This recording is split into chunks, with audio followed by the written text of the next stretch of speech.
Hello and welcome. I'm Tom Burges Watson. You are watching W News, broadcasting live from the Arabiya News headquarters. These are our top stories today. The US Secretary of State Antony Blinken travels to Israel to restart ceasefire talks following on from the death of the Hamas leader Yahya Sinwar. In an exclusive interview, the Republican presidential nominee Donald Trump tells Al Arabiya News that the war in Gaza would never have happened if he'd still been president. And we're going to have all the latest from the race to the White House as Kamala Harris campaigns in Wisconsin, Michigan and Pennsylvania, while Donald Trump heads to hurricane-hit North Carolina.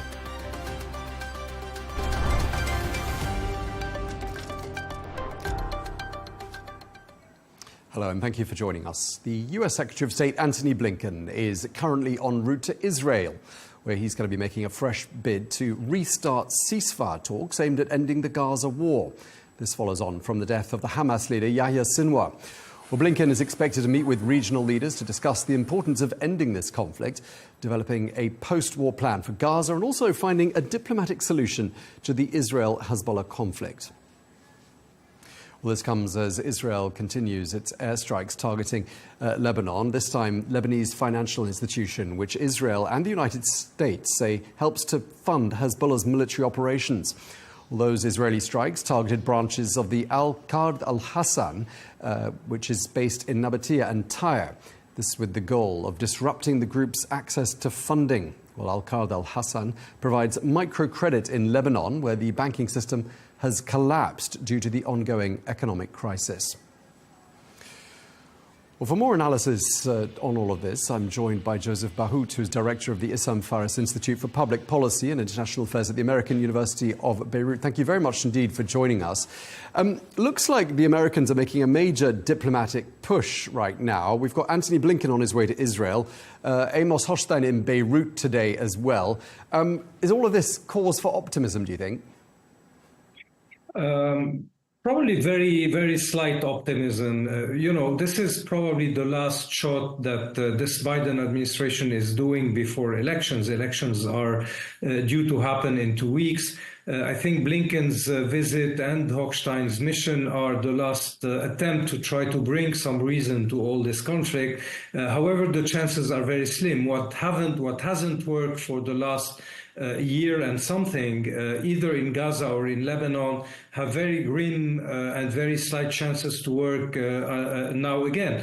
After the assassination of Yahya Sinwar in Gaza, the first reaction of the world and the US was that this should probably push Netanyahu to think about a hostage deal and a ceasefire. He very quickly said that this was one of the stages of the ongoing conflict, and that probably he would now go against Iran frontally. In Beirut also, I think any attempt at ceasefire today in the prevailing conditions with the prevailing balance of power in the south is not to the like of Netanyahu. I think he is expecting much more. He probably thinks that he can obtain much more and better from the Lebanese government. And to obtain it, he needs to continue his bombing campaign and probably his limited ground offensive. So I think that these efforts are really maybe desperate attempts before the Biden administration winds up and leaves the White House. Let's talk a bit more in detail about Amos Hochstein and his talks there in Beirut. He met the Lebanese Parliament Speaker Nabih Berri and described the talks as being, quote, very constructive. Just tell us a bit more about Berri's role here. He's trying to build bridges, isn't he? Yeah. Berri is today probably both a pivotal person in the Lebanese political system, but also in a very, let's say, difficult position for himself. After the death of Hassan Nasrallah and the decapitation of Hezbollah, he is today the sole real channel of communication between the outside world, be it in Lebanon or the international community, with what remains of Hezbollah. And this is a huge burden for him. It's a huge responsibility. He's also responsible for the Shia community that is today in disarray, displaced, feeling loss of power and loss of prestige. And at the same time, he has probably to cater for his own, let's say, life and maybe political future, although he's very aged, he's over 85 today. So he's the sole communicator. he has the burden of trying to decipher what Hezbollah can accept and cannot accept, because the contact with the party is today very difficult. And at the same time, he has also to probably shield what remains of the Lebanese government and the Lebanese society from a war that could completely devastate the country tomorrow. So he is in a very difficult place. At the same time, he knows exactly what are the red lines that he cannot accept. And I think that what Amos Hochstein today brought to him as a proposal for a ceasefire is exactly something he cannot completely accept. Yeah, Hochstein said one of the key points he made was it's simply not enough for both sides to commit to that famous UN resolution 1701.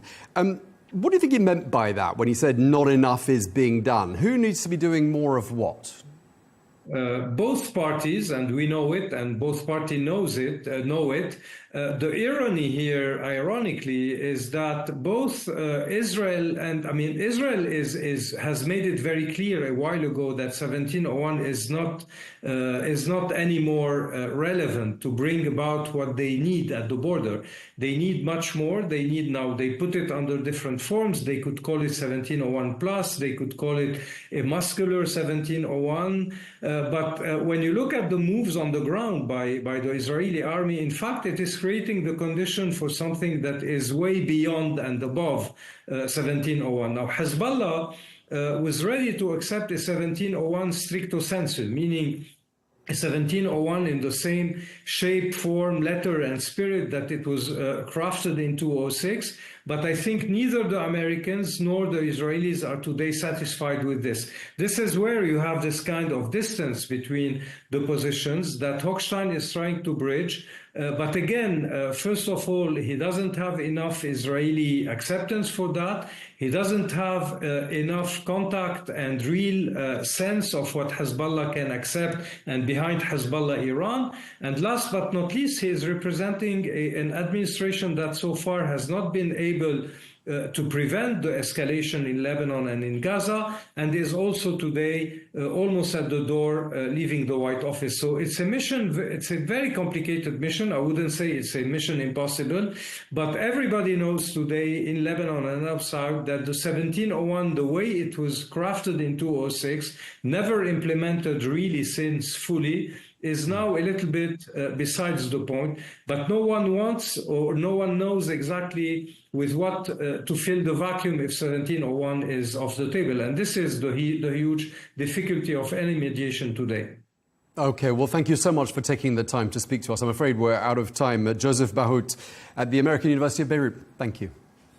Thank you, my pleasure.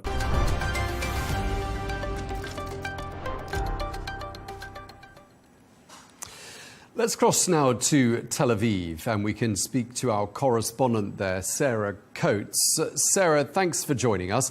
Let's start by talking about Antony Blinken's visit to Israel. This is going to be his 11th visit since the 7th of October, and there haven't been too many diplomatic breakthroughs this last year, but a lot has changed since he was last in town. What do you think Blinken's main priorities are going to be?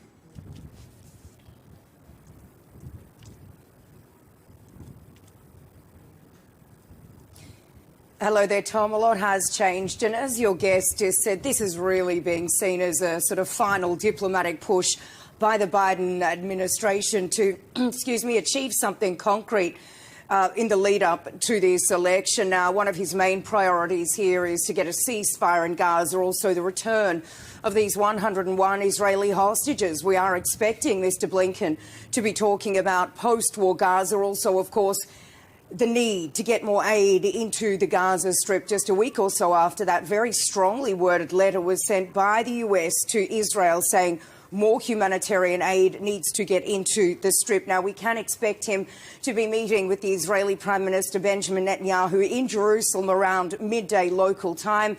He will then meet with the President, Isaac Herzog, a little later in the evening. But it is important to mention that this comes, as your guest just said, just a few days after the killing of Sinwar inside Gaza. And also today there was a rally actually held on the Gaza border. This was attended by a number of ministers from Benjamin Netanyahu's Likud party and also the National Security Minister Itamar Ben-Gvir. They are calling for the resettlement of Gaza. They say that this is the most ethical solution for the conflict. And the people that were actually at this gathering on the Gaza border throughout the day, they declared, Tom, that this land is ours. And Sarah, I just wanted to ask you a bit more about the Israeli operation in Lebanon, because we mentioned it in the lead-in there, these financial institutions being targeted in Lebanon. I'm talking about the Al-Qard al-Hassan. What is the significance of that institution?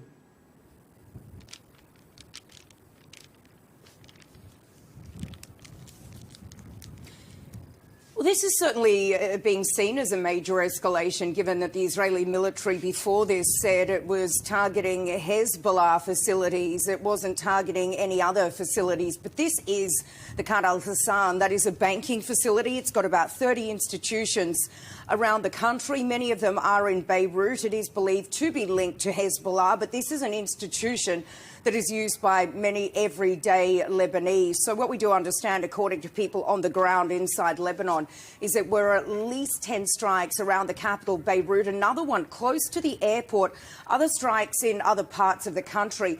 And from what we do understand, there were also strikes on buildings, bottom floor buildings of residential areas where other people were sheltering. So certainly, once again, this is being seen as an escalation. Israel has been saying that it was targeting these banking facilities because they are linked to Hezbollah, saying that there's around $100 million inside these banks that Hezbollah uses to actually pay its operatives and fund weapons. But certainly, once again, being seen as a major escalation there, Tom.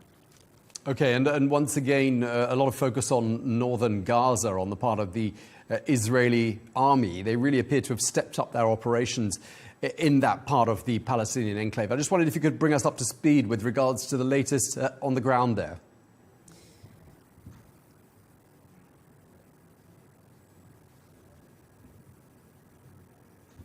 They certainly do. We need to remember that there's been this renewed offensive in the northern part of the Gaza Strip that's been ongoing now for more than 2 weeks. According to the Health Ministry, inside Gaza, at least 44 people have been killed right across the Strip over the past day, 33 of those in the north alone. We are hearing reports on a school near the Jabalia refugee camp. Now, Israel is standing accused of really trying to lay siege, trying to expel these people from the northern part of the Gaza Strip to create some sort of a buffer zone. And we're hearing some pretty worrying comments also coming in from UNRWA. That is, of course, the UN's Palestinian Refugee Agency. It has said that still none of this aid that has been earmarked to go into the north of the Strip has actually reached these people there that so desperately need it. Now, also, the director, Philip Lazzarini, he put out a tweet today. He said that according to reports, people attempting to flee are getting killed, that there are still bodies left strewn right around the streets in the northern part of the Strip. And he said the situation is so dire, it is so overcrowded, that some displaced people in these northern parts of the Strip, they are, Tom, actually resorting to sleeping inside toilets. OK, well, thank you very much indeed for bringing us all the latest. Sarah Coates in Tel Aviv, thank you.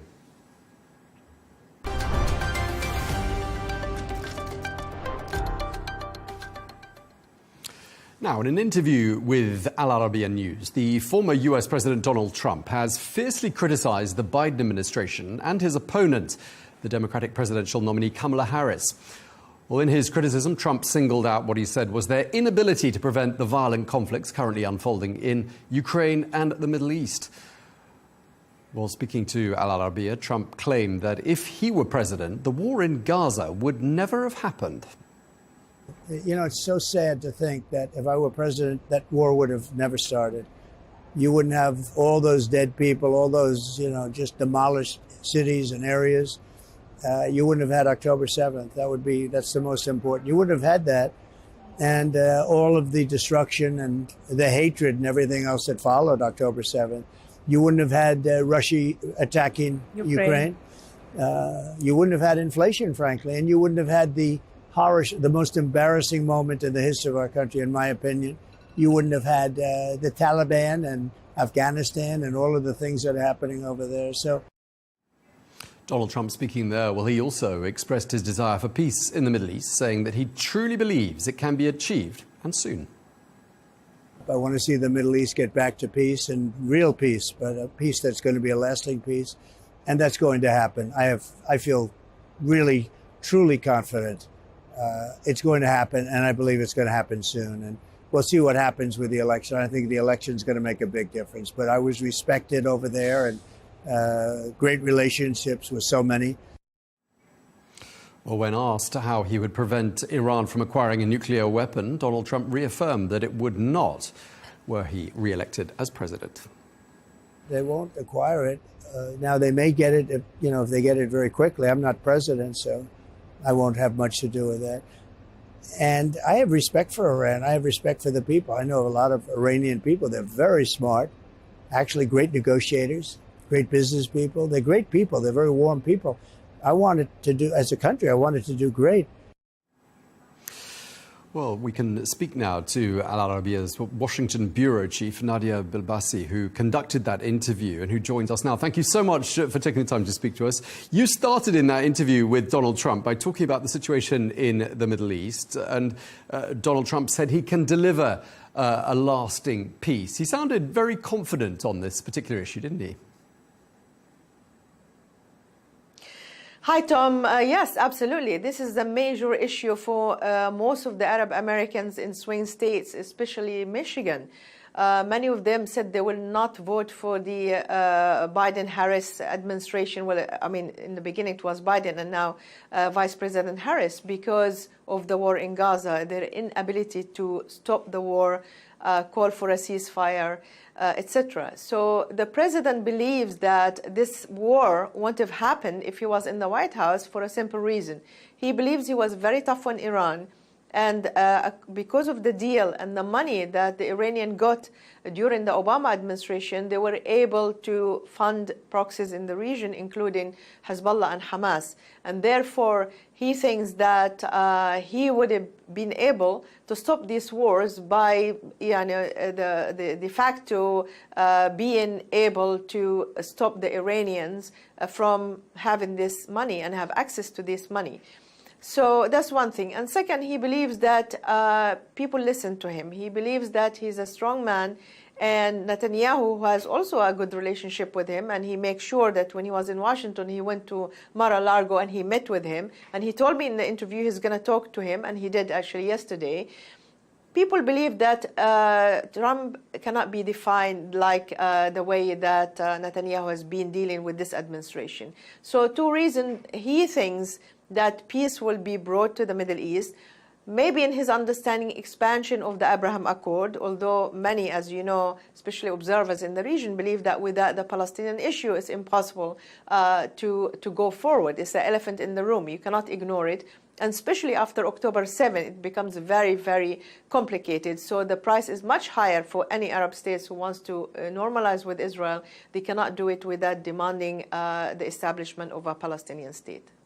Yeah, it was really striking in the interview. Donald Trump made a big emphasis on the fact that he has these strong relationships and these strong bonds with the Middle East. And he sounded, as we've been saying, confident about achieving peace in the Middle East. But do you think he sounded as confident about his own chances of winning the election?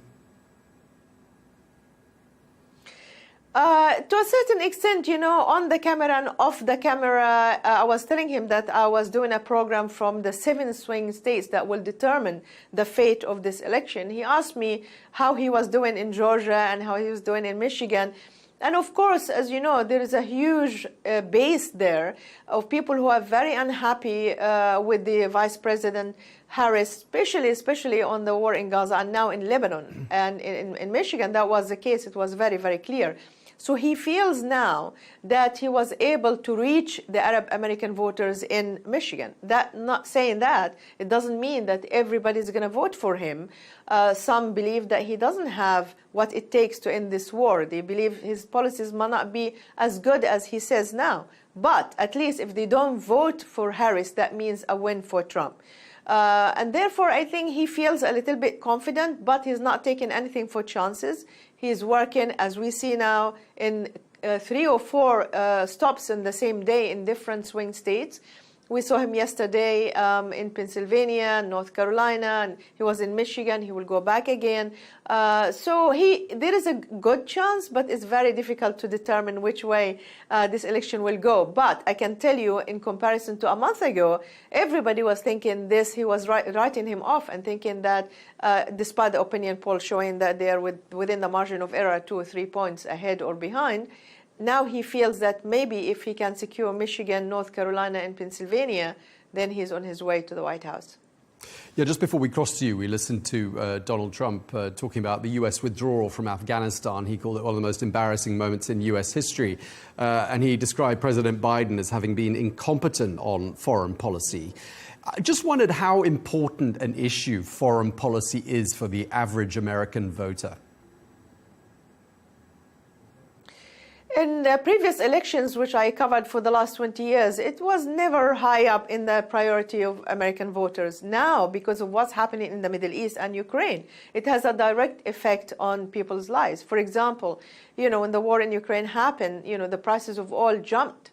And especially in many swing states, that affects people directly. The prices of food, of commodities, of basic things. So therefore, they believe also some, especially Republicans, that President Trump has a better policy when it comes to being energy independent. And that was the case, as he keeps saying, during the last 4 years when he was in the White House.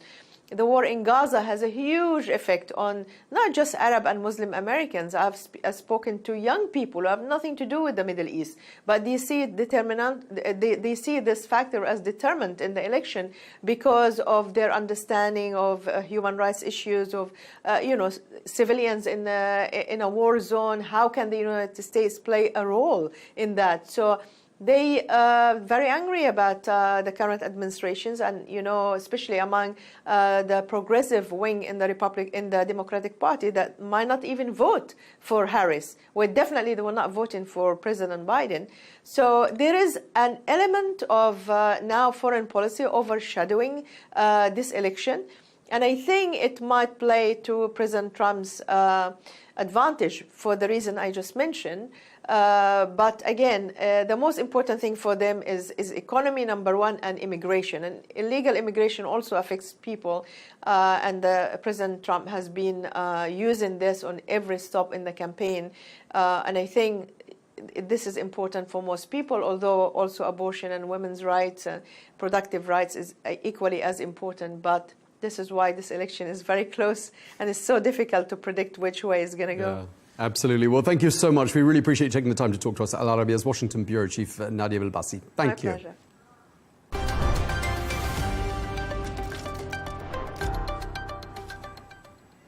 Well, we're going to stay with the U.S. election, and polls, as we've been saying, suggest that the race between Vice President Kamala Harris and the former President Donald Trump remains extremely close. Just 2 weeks to go until Election Day, and Harris appears to have a very slight edge nationwide, but in those key 7 battleground states, the two appear to be neck and neck. Sally Patterson has this report from New York.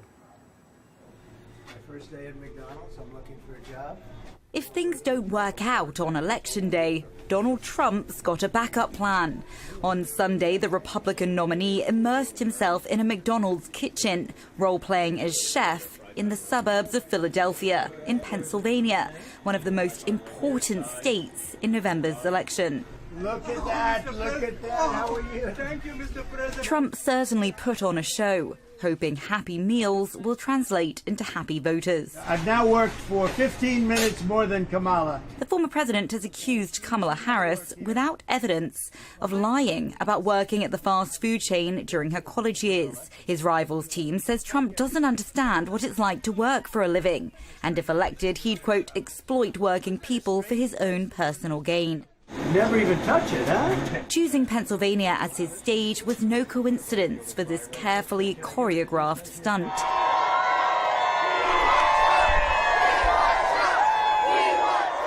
With 19 electoral votes to play for, the most of any swing state, winning over voters here could be crucial. I think I fall in line more with President Trump's policies than I do Vice President Harris.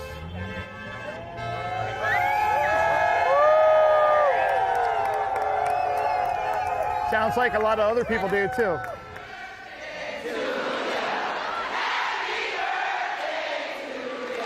Sunday may have been Kamala Harris's 60th birthday, but she wasn't putting up her feet with a slice of cake. The vice president spent the day in a swing state of her own, Georgia, where voting is already open. In this moment, our country is at a crossroads, and where we go from here is up to us, as Americans and as people of faith. Harris asked church worshippers in Stonecrest to put their faith in her, appealing to black voters in particular, a powerful voting bloc. She may be leading Trump in the polls among that demographic, but she's trailing behind Joe Biden's numbers from 2020. With 16 electoral votes for the taking here, Georgia's another battleground state worth putting in the hours for, even on her special day. Now just 2 weeks until Election Day, it's a race to the finish line. We know this election's going to be tight. And it's going to be tight because a lot of Americans are still struggling. America's swing states are virtually tied, according to recent polling. So both candidates know not to drop the ball in the coming days if they want to run out as winner on November 5th. Sally Patterson, Al Arabiya News, New York. Well, for more on this, let's cross to Washington and we can speak to our chief correspondent, Simon Mark. Simon, thanks for joining us. Let's start by talking about Kamala Harris. She's campaigning in 3 states today. Just tell us a little bit about what she's up to.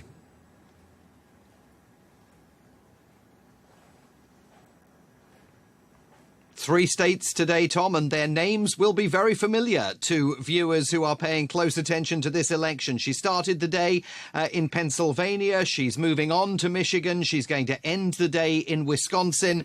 I mean, for Kamala Harris and for Governor Tim Walz, her running mate, it's almost like wash, rinse, repeat. Every single day now, she is hammering away at those 3 states in particular because they are basically, at least 2 of them, of the 3, have to be must win for Kamala Harris if she is going to secure the keys to the Oval Office. And her campaigning today comes in the light not only of those remarkable images over the weekend of Donald Trump at the McDonald's restaurant that he visited in Pennsylvania. He also then campaigned at a barber's shop in the Bronx, but they also come in light of fresh data that shows this race absolutely, completely deadlocked. A fresh survey published here in Washington this morning by the Washington Post finds 47% of likely voters say they will definitely or probably support Kamala Harris, and 47% of likely voters say they will definitely or probably support Donald Trump.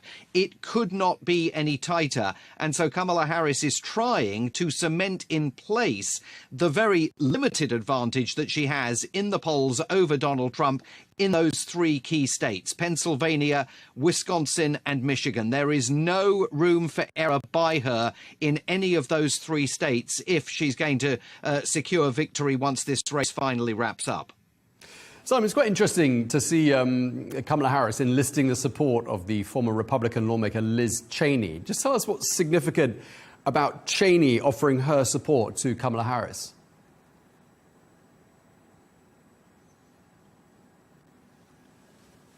Well, I think the real question, Tom, is is there anything significant about Liz Cheney offering Kamala Harris her support? I mean, we've just seen images of the two of them sitting side by side at a town hall meeting in Pennsylvania. Liz Cheney, of course, the daughter of former hawkish Republican Vice President Dick Cheney. Like his daughter, he has also endorsed Kamala Harris for the presidency, and so she is on the campaign trail, the vice president, invariably surrounding herself with some of these Republicans who are backing her, Republicans who are treated as absolute traitors by former President Donald Trump, considered dissident Republicans by supporters of his Make America Great Again movement. But what is unclear is the extent to which Liz Cheney has influence over undecided voters. Are they really wooed by Liz Cheney getting behind Kamala Harris's campaign for the presidency? There are certainly many Democrats out there that have long opposed Liz Cheney's brand of ideological conservatism. So she's certainly not cementing in place core Democrat voters for Kamala Harris. The Harris campaign is counting on Liz Cheney to be bringing some of those last few remaining undecided voters in this election into Kamala Harris's corner, but it's unclear whether that strategy is succeeding. And Simon, Donald Trump's visiting North Carolina, and that's, of course, one of the states that's been hit by Hurricane Helen quite recently. And he was very critical, wasn't he, about the Biden administration's response to that disaster. And I'm just wondering whether his message about that government response is likely to chime with people there in North Carolina.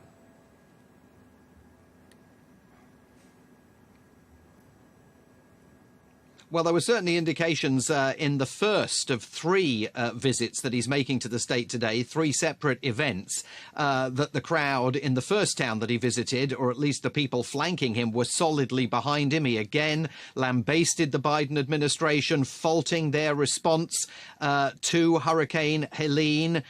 He falsely claimed that the Biden administration had taken money away from hurricane response and given it instead to illegal immigrants, but it doesn't matter how many times it is pointed out by fact checkers that that is a false claim. He continues to articulate it, and there is evidence in North Carolina, where Donald Trump currently enjoys a 3% lead over Kamala Harris in the polls, that people are believing what he has to say. But there was something uncomfortable, I think, about the split screen moment that we literally just witnessed here on American television, where you see Donald Trump very much in his new kind of action man role, rolling up his sleeves, going to North Carolina, talking to survivors of Hurricane Helene and families who have lost everything.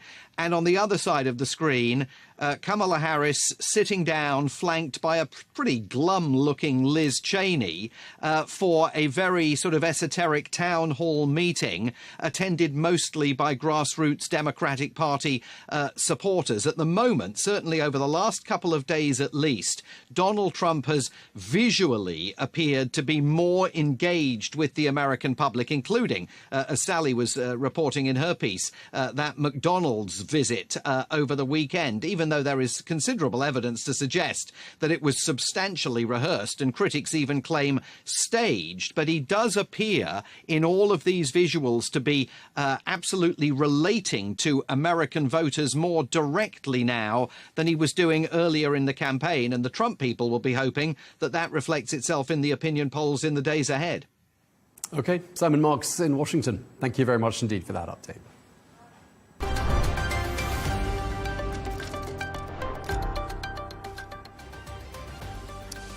The US Defense Secretary Lloyd Austin has today held talks in the Ukrainian capital with President Volodymyr Zelensky.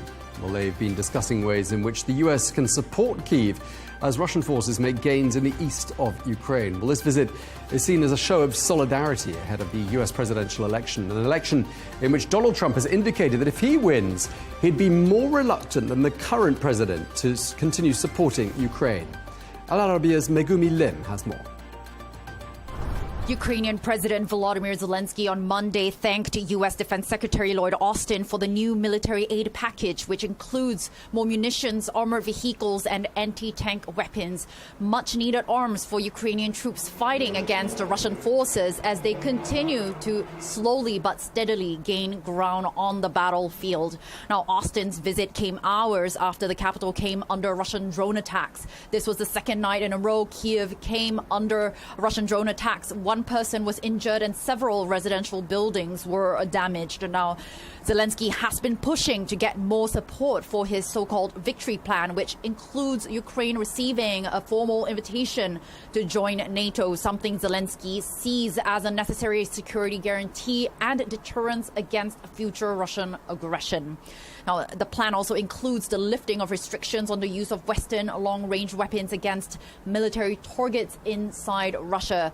But the United States has not endorsed the plan, but Zelensky wrote on X on Monday, shortly after Austin's visit, that he and the U.S. Defense Secretary did discuss the topic. Now, analysts have said that the U.S. is unlikely to make a decision before the November 5th presidential elections. Megumi Lim, Al Arabiya News, Kyiv. Let's get a brief check of some other stories we're following for you now. Germany has opened a new NATO Naval Command Centre on the Baltic Sea. Located in Rostock, the centre will be commanded by a German admiral and staffed by personnel from 11 other NATO countries, including Finland and Sweden, NATO's newest joiners. Well, officials say the centre will enhance defence readiness in the Baltic Sea amidst Russia's ongoing invasion of Ukraine. The Kremlin spokesman Dmitry Peskov says Moldova's election was not free, citing a rise in support for President Maia Sandu and the EU, which he said he found hard to explain. Well, preliminary results show that just over 50% of voters support EU membership. But President Sandu alleged that the process was tainted by what she called unprecedented foreign interference. The Turkish government has confirmed the death of Fethullah Gulen, a US-based Muslim cleric accused of organizing a failed coup back in 2016. The exiled 83-year-old was on Turkey's most wanted list and was stripped of his Turkish nationality in 2017. But it's understood he'd been in failing health for some time and he died in hospital. And an Australian senator has accused Britain's King Charles of committing genocide against the Australian people. Lydia Thorpe heckled the visiting monarch during an event to welcome the King to the Canberra Parliament. Well, Thorpe, who is known for high-profile protest action, was escorted out of the building. Let's get a check of some business news stories now. And heads of state and ministers from the BRICS bloc are arriving in the Russian city of Kazan. This ahead of their summit, which is hosted by President Vladimir Putin. Well, Brazil's foreign minister is representing President Luiz Inácio Lula da Silva, who cancelled his attendance following on from an accident. Well, that summit, which will run from Tuesday to Thursday, is also going to be attended by delegates from India, China, South Africa, Egypt, Ethiopia, Iran, and the United Arab Emirates. The TikTok owner, ByteDance, says it has sacked an intern for maliciously interfering with the training of one of its artificial intelligence models, it's an incident which allegedly caused more than $10 million worth of damage. And let's bring you a couple of sports stories now. Liverpool captain Virgil van Dijk has revealed that he has begun discussions with the club regarding a new contract. The 33-year-old defender's current contract expires at the end of the season, having joined Anfield in January 2018. While Trent Alexander-Arnold and the Egyptian forward Mohamed Salah's contract also expire next summer. And Neymar returned to Saudi Arabia's Al Hilal training after an injury layoff. The 32-year-old star suffered a knee injury last October and hasn't played since then. However, Neymar joined his team today in the United Arab Emirates as they competed at the Hazza bin Zayed Stadium in the AFC Champions League.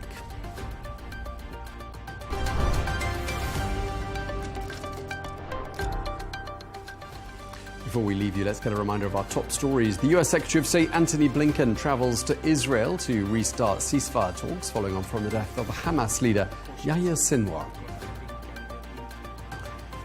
In an exclusive interview, the Republican presidential nominee Donald Trump tells Al Arabiya News that the war in Gaza would never have happened if he had been president. And Kamala Harris campaigns in Wisconsin, Michigan, and Pennsylvania, while Donald Trump heads to hurricane-hit North Carolina. Well, that brings you up to date with all the world news. Coming up next is Al Arabiya's news exclusive interview with the former US President Donald Trump. And at 1:30 p.m. Eastern Time, do join Rosanna Lockwood for Global News Today, a roundup of top international news with exclusive insights and fresh perspectives from leading experts and influential decision makers. That's it from us. Thanks for watching. Stay tuned.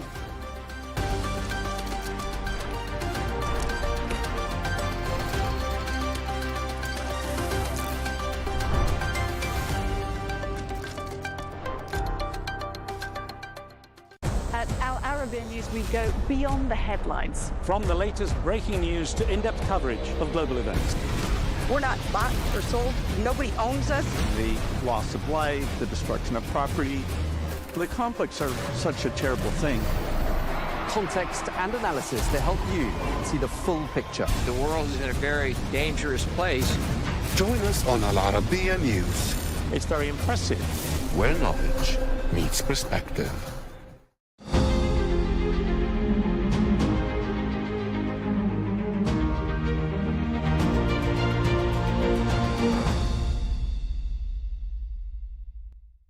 First of all, Mr. President, thank you very much for this you. exclusive interview. First, I guess, to any Arab or international media.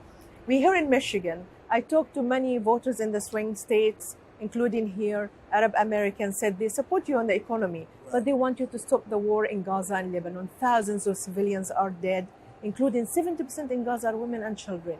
If you reach the White House, how are you going to stop this war? Well, I want to see it all stop. I want to see the Middle East get back to peace, and real peace, but a peace that's going to be a lasting peace. And that's going to happen. I feel really, truly confident it's going to happen, and I believe it's going to happen soon. And we'll see what happens with the election. I think the election is going to make a big difference. But I was respected over there, and great relationships with so many, including your friend and my friend. But we have great relationships, and we're going to get it done, and it's going to get done properly. But you want a lasting peace. You don't want this to go on every 5 years, every 2 years, every 10 years. You want to have a lasting peace, and we're going to get that done. Do you believe now, with the killing of the Hamas leader and Hezbollah leader, there is a chance for negotiation? I do. I think they've even suggested it, and not from strength, they've suggested it. But, you know, interestingly, I've spoken to people from Lebanon, and they wanted to go as far as, I was very actually surprised. Talking about Hezbollah. Yes, Hezbollah. And they were brutal. I was really surprised. Last night I went to the big Catholic dinner, the Al Smith dinner, right? And people came up from Lebanon, Lebanese people, great people. And maybe some were from America, but I think probably ultimately they just love that country. But 1 million people have been forced to leave their homes. Yes. Thousands have been killed. And they really believe, some people believe you're the only person who can stop this war because I think you're right. Prime Minister Netanyahu listens to you. Yeah, he does listen to me. And I have a call with him tomorrow. Now, I'm not the president right now. I hope to be soon. But we still have to win a race. We did very well the second time. We won it the first time. We did much better the second time. But a lot of bad things took place. And so, you know, it's so sad to think that if I were president, that war would have never started. You wouldn't have all those dead people, all those, you know, just demolished cities and areas. You wouldn't have had October 7th. That's the most important. You wouldn't have had that. And all of the destruction and the hatred and everything else that followed October 7th. You wouldn't have had Russia attacking Ukraine. You wouldn't have had inflation, frankly. And you wouldn't have had the most embarrassing moment in the history of our country, in my opinion. You wouldn't have had the Taliban and Afghanistan and all of the things that are happening over there. So that moment in history was really one of the most embarrassing moments we've ever had. You wouldn't have had it. And I think that would have also kept Putin. I think Putin saw that, and he said they're a paper tiger. We're not a paper tiger at all. We're not a paper tiger. But he has no respect for Biden, and he's got no respect for Kamala. And he went in and did a big, look, the destruction and the death in Ukraine is incredible, far more than people think. In 2017, on the first trip that you took, on a foreign trip, you went to Saudi Arabia. Yes. And actually, I traveled with you on that trip. How would you describe the relationship between the United States and Saudi Arabia, and what kind of role do you think they can play in a crisis in the Middle East? I think it's fine right now. It's when I was president, it was great, with capital letters, GREAT, great, and so much respect for the king, so much respect for Mohammed, who's doing so great. I mean, he's really a visionary. He's done things that nobody else would have even thought about. His very long city that he's building, he's really doing something. He's a great guy, and he's respected all over the world. So when you think, I mean, right now it's just okay, it's fine. Biden goes over there and he fist bumps. You don't fist bump. You go over there and you do it right. You shake a hand or something. You hug. You do. But it could never be great with a guy like Biden. Could never be. I don't even think it would be good with Kamala. I don't think it would be good at all. But with me, it will be great. And I have great respect for Saudi Arabia and for many of the other rulers over there, many of the other countries over there. Don't forget, we did the Abraham Accords. It would have been chock full within a year. And I even think, and I make the statement, it sounds foolish, but it's not foolish. I think even Iran would have been in because Iran was desperate to make a deal. They had no money. And Biden allowed them to have $300 billion. They have now $300 billion, $350 billion. And he allowed them back into the game. And I would have done that, but no nuclear weapons. You can't have nuclear weapons. I'm going to ask you about these 2 points. First, on the Abraham Accord, will you expand it when you come to the White House? Everyone wants to be in it. They could have done it. I mean, all you need is an order clerk. Everybody wanted to go in. We would have had it. We would have had 12 to 15 countries within a period of, I mean, literally within a period of a year, I think, at the most. They have none. They added none. And everybody respects it. You know, they respect it so much. But look, the framework is there. All they have to do is be inserted. And that'll happen very quickly. If I win, that will be an absolute priority. Just getting everybody in. It's peace in the Middle East. We need it. And it's very important. And it'll happen. You've been tough on Iran. You took the decision to eliminate Qasem Soleimani. How are you going to stop Iran from acquiring nuclear weapons? Well, I'd rather not say that to you, but they won't acquire it. Now, they may get it, if they get it very quickly. I'm not president, so I won't have much to do with that. And I have respect for Iran. I have respect for the people. I know a lot of Iranian people. They're very smart, actually great negotiators, great business people. They're great people. They're very warm people. I wanted to do, as a country, I wanted to do great. Now it's, in its own way, it's probably in danger, maybe more so than they would have thought a month ago, right, with what's happening. I think it's in a lot of danger right now, which is, very bad. I don't want to see people killed. Everyone's being killed in the Middle East. I don't want to see that. But no, I think we would have had something. I think we would have had something very special. We'll still have something, but so much damage has been done to the world, whether it's Ukraine or whether it's large sections of the Middle East. I mean, look at the death and destruction that's taken place. And none of this would have happened if I were president. What about the Israeli attack? They keep saying that Prime Minister Netanyahu wants to hit Iran. Maybe not necessarily the nuclear facilities, maybe the oil facilities or elsewhere. Would you support that if you were a president? Well, I think he's going to do what he wants to do, and I think he has to do that. Biden was giving him some very bad... Look, Biden has been historically horrible on foreign policy. Incompetent, I would say. What you do is anything he says, do the opposite, and you'll be brilliant if you do the opposite. But he gave him instructions not to do anything, and Israel was under great danger. They're under much less danger right now than they were 1 month ago. Let's face it. I mean, you saw the attack on October 7th. That was horrible. I've seen tapes that other people haven't seen, and what happened there was horrible. That can't be allowed to happen. But if you think, that would have never happened. So the whole thing wouldn't have happened. That was the problem. And now still you have hostages, but many of them have been killed. And I'm sure many of them are dead. It's a very sad thing. What's going to happen when they find out that there are very few hostages, which is probably what they're going to find out? You actually told Hamas, you said, you threatened them. You said you have to release these hostages before I reach the White House. Yeah. So do you think, what can be done? Well, I would have said they have to release them immediately. I think if I said it, they would have done it. I think the hostages would have been back home. But I think even early on, I think a lot of those hostages were dead. I think they were dead. I mean, it's a very sad thing. It's not even believable when you think about it. But I think pretty early on, there were a lot that were gone. And, just God rest their souls. To live that way and to, spend. And these were largely young people that were having a good time at a festival. Life was a bowl of cherries, right? And they're dead. It's a very sad thing. But, it's interesting. I don't know what's going to happen when they find out there are fewer than they thought. And it could be by a staggering number. What about the destruction and the death of civilians? Do you think that's tolerable price that Israel's doing in Gaza and in Lebanon now? Oh, the destruction's terrible. The whole thing is terrible. It should have never happened. If October 7th wouldn't happen, which it wouldn't have, because Iran funds it, and Iran had no money. They had no money. They had absolutely no money. And I would have made a deal with them, and they wouldn't have done October 7th.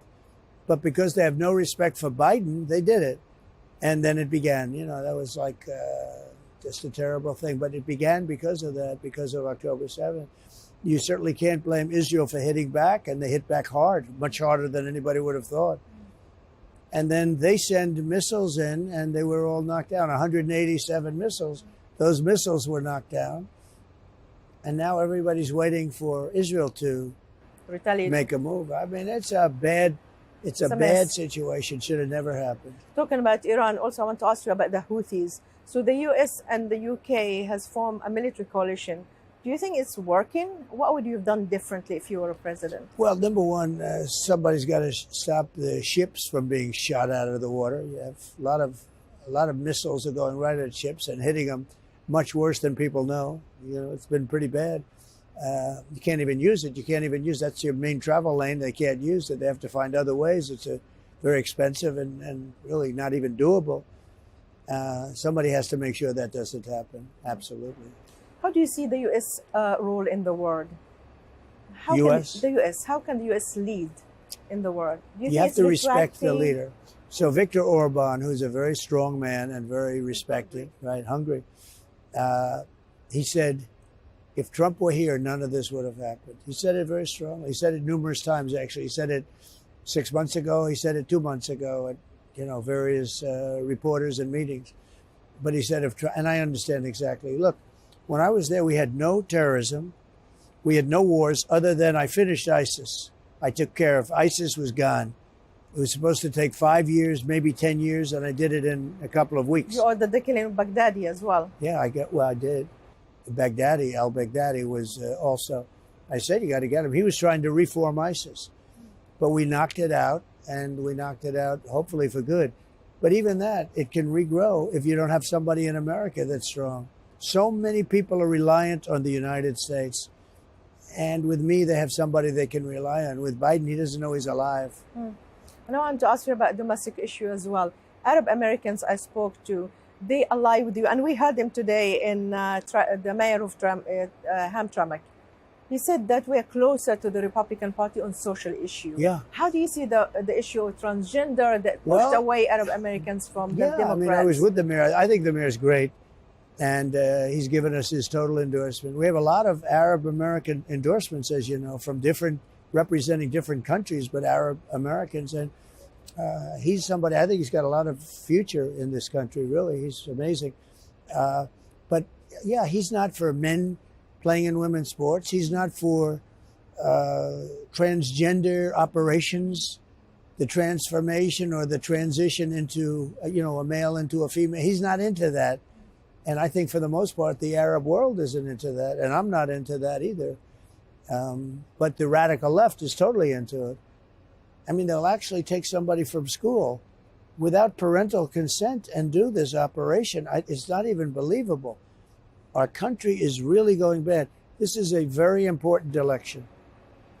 I want to end on a personal note. Yes. You're going to become a grandfather soon. Congratulations again. Thank you very much. That's right. And your grandchild is going to be half Arab or Lebanese. That's true. So how do you feel about that? I'm happy about it.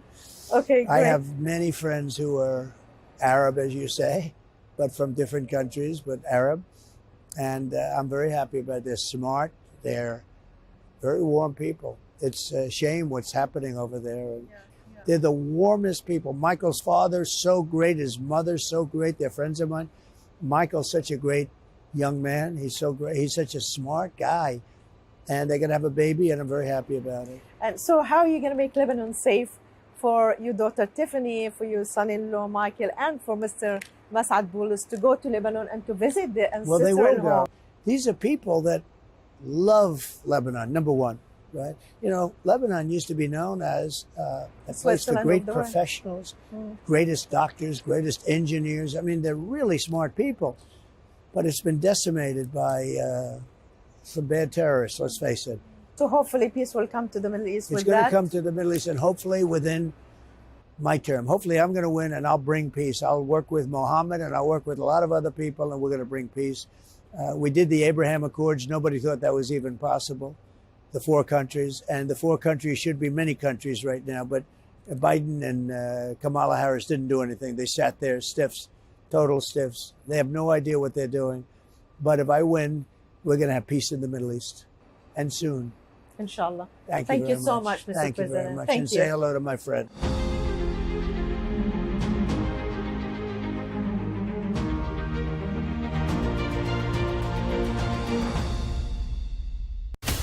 From the White House to Gaza, Kiev to Beijing, elections, economics and the environment compete with conflicts and other complex issues for our attention. In an age of fake news, deep fake and artificial intelligence, they've got to have a vote and a say. It's important to look beyond the loudest voice to understand the truth. From newsmakers to groundbreakers, My campaign is going very well. Presidents, prime ministers, princes and peacemakers, and cultural tastemakers. As Arabs, as Middle Eastern, we're too emotional. Join me on The Rizkan Show for empowering conversation.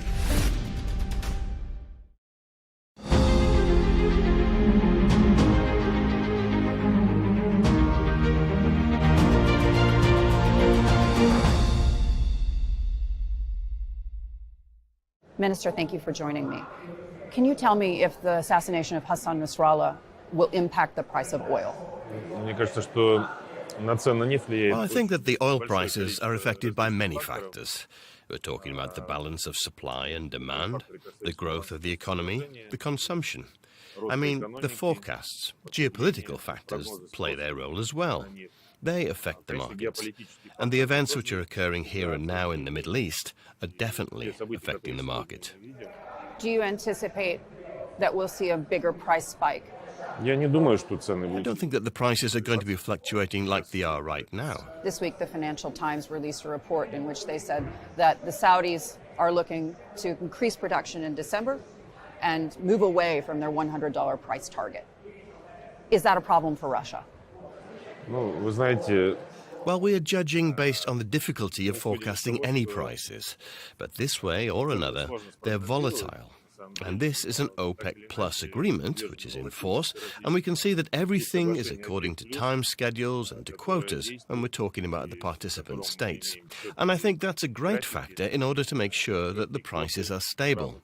Of course, they are volatile, we can see it, but this volatility, the way I see it, is not that large. And I think we won't see that much volatility here and now. At least now the market is more or less balanced, thanks to OPEC and the OPEC Plus agreement in particular. We're talking about a perhaps sustained period of lower oil prices. Are you factoring that into your calculations? You know, we have different forecasts and assessments, so everything is based on different scenarios when we're talking about our energy strategy. We also have optimistic ones, the best case scenarios, and the worst case scenarios, the basic ones. Anyhow, this way or another, we'll be reacting to the situation as it develops. But now we have the basic scenario, the stable prices, the agreements which exist here and now. Is stable price good enough Well, the prices that we have in the markets here and now are, well, of course they are fluctuating, but I think that these fluctuations occurred before as well. But in general, when we're talking about average prices across the year, I believe that they reflect the balance of supply and demand. So we need to look at the bigger picture over the period, not only one single moment in time. So the average price is okay, and everything is based on the average price.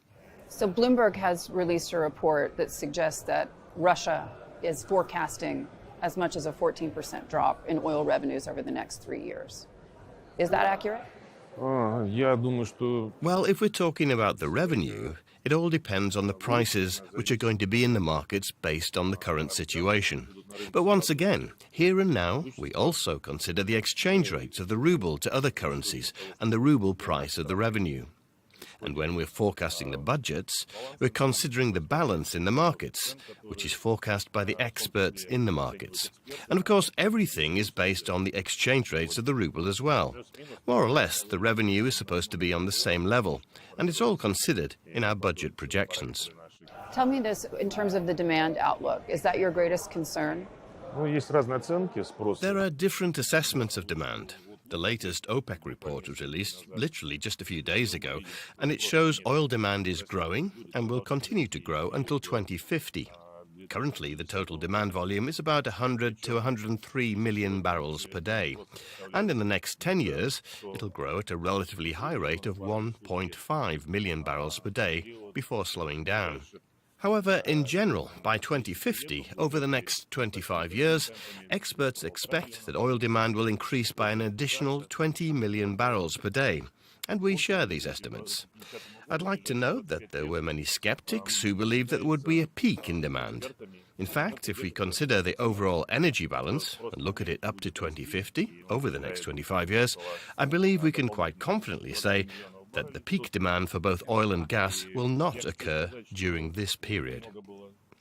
But why we are so confident is we see rapid growth of demand on energy in general in the world, and the demand is growing. First of all, electricity is in demand. So why is that? Because new modern technologies are being implemented. The technological nature of the economy is changing, and AI is consuming a lot of energy. The data processing centers, the search aggregators and engines are using a lot of electricity. ChatGPT, all of that is consuming a lot of energy, so it's actually 10 times bigger than Google's consumption of electricity. That's why the consumption is going to be exponentially growing. We're talking about electrification of transport. So the world is going to be demanding a lot of energy, and the renewable energy sources are not going to cover that, although they are developing. I think that the hydrogen share until 2050 in the whole balance is going to be dominating at least 2/3 when we're talking about the overall balance of the energy consumption. So the hydrocarbons are going to be occupying 2/3 of the share. I think this is a great future when we're talking about this industry, and I think that also there's a risk of underinvestment. So, due to that, we might have big problems because the demand is growing, and we need to think carefully on how we're going to provide for the demand in 10 years, because we need to satisfy the growing demand, and oil is going to be playing an integral part in this process. Indeed, here and now, we can see that there's more supply compared to demand. There are some capacities which are not used yet, but in 5 or 10 years, the picture's going to change, and we will have to search for these capacities to satisfy that demand. That's why we have to think carefully about it. We shouldn't think about today only. We need to think about the midterm and the long term. So for you, the current price depression and the demand outlook is not a concern? I don't see the problem in that. At least in the recent few weeks, the prices have been volatile. Yes, we can see it all the time. So it happens during every single period.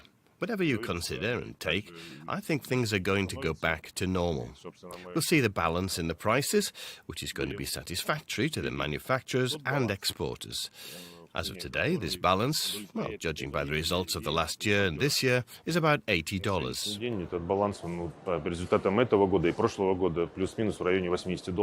So what's happening in the Middle East, the escalation, doesn't concern you with regards to price? Well, of course, I've been mentioning this as well. Geopolitics is one of the key factors which is affecting the market. But we can see that often there are moments when geopolicy affects it rather drastically, but then it becomes part of the baseline. So we're not seeing the volatility from that on. We've been there quite a few times before. And I think that the Middle East factor is already factored into the price. Tell me about Chinese demand. When do you think we'll see that coming back online? Well, first of all, we are now seeing continued growth in demand and energy resources in China, including gas and oil, despite the fact that renewable energy sources are also being actively developed and built. Yes, China's economic growth rates are down somewhat from what we saw in the previous 2 10-year periods. However, they are above the global average, and China continues to develop and be one of the centers of energy consumption. So we are as well. Russia is developing its relations with the People's Republic of China. We have a lot of joint projects that relate to the energy sector, and we see China as a partner with whom we will work in the energy sector. What about Iran? I know you're headed there. What kind of projects are you working on with the Iranians? Iran is our long-standing partner, both economically and politically. We've many areas of trade and economic cooperation with them, covering all spheres of the economy. Energy is one of the components of our cooperation. We're developing partnership relations on joint oil production. We're considering gas projects and investment projects, as well as the possibility of supplying so-called energy swaps in those regions of Iran where there is a need for those energy resources, although Iran itself is certainly one of the largest countries in terms of production of energy resources and hydrocarbons. Nevertheless, there are regional differences, and in particular in the north we see that they have a need. We could put these questions to the north, and we're in discussion with them now. As for other directions, well, if you look at the map, Iran is a base country in the transportation corridor from the Baltic to the Persian Gulf, Russia, Azerbaijan, Iran. The Persian Gulf is now one of the most key projects that we're considering as to be the development of this north-south transportation corridor. This is the future largest hub, respectively, and a short route for delivery of goods between different regions of the world. And we believe that this is such a major potential project that it can become an alternative to the Suez Canal for the transportation of goods. There is, of course, joint cooperation in agriculture, and we have other areas in industry. So this is a long-standing strategic partner for us.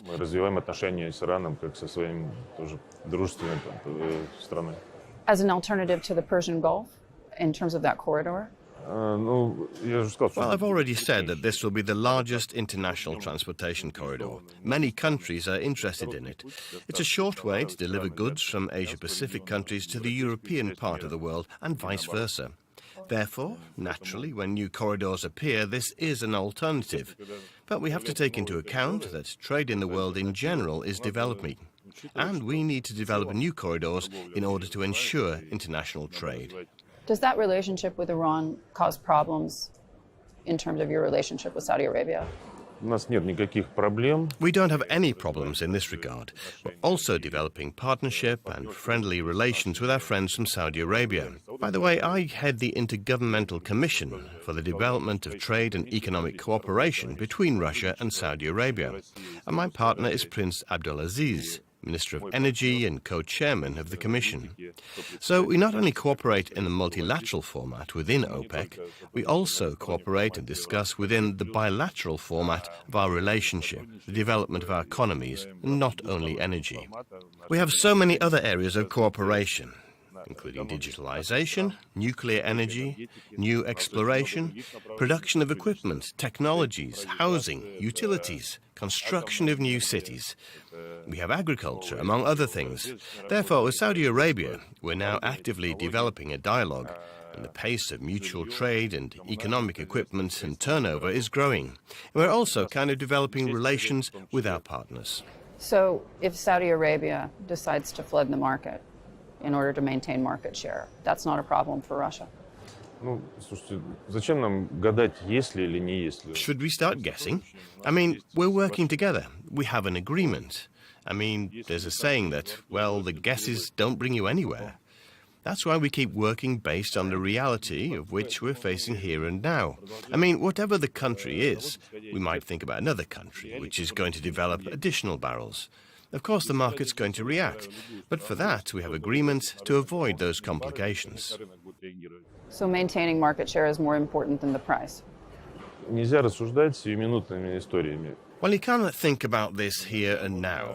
So, judging by the short span, I mean, we are decreasing the volumes when we understand that the capacities are much bigger in the world compared to demand. And I guess that we are actually giving this share of the market away from us. But once again, we have to look for a long-term opportunity in 5 years. Quite possibly, the demand is going to be scarce. So, I mean, the demand is going to be bigger and the supply is going to be scarce. So then it's going to shift. The balance is going to shift. So I don't think we have to be concerned about it that much, because when we're talking about exporter countries, the energy has to develop in them. The investments, the funding should be there as well. For that, we need to have prices which are going to be satisfactory to exporters as well as importers. So the prices have to be high in order not to stall the process. And on the other hand, the investments have to be returned when we're talking about the development of new locations. So when we're talking about the processing, extracting, etc. So this is all about balance all the time.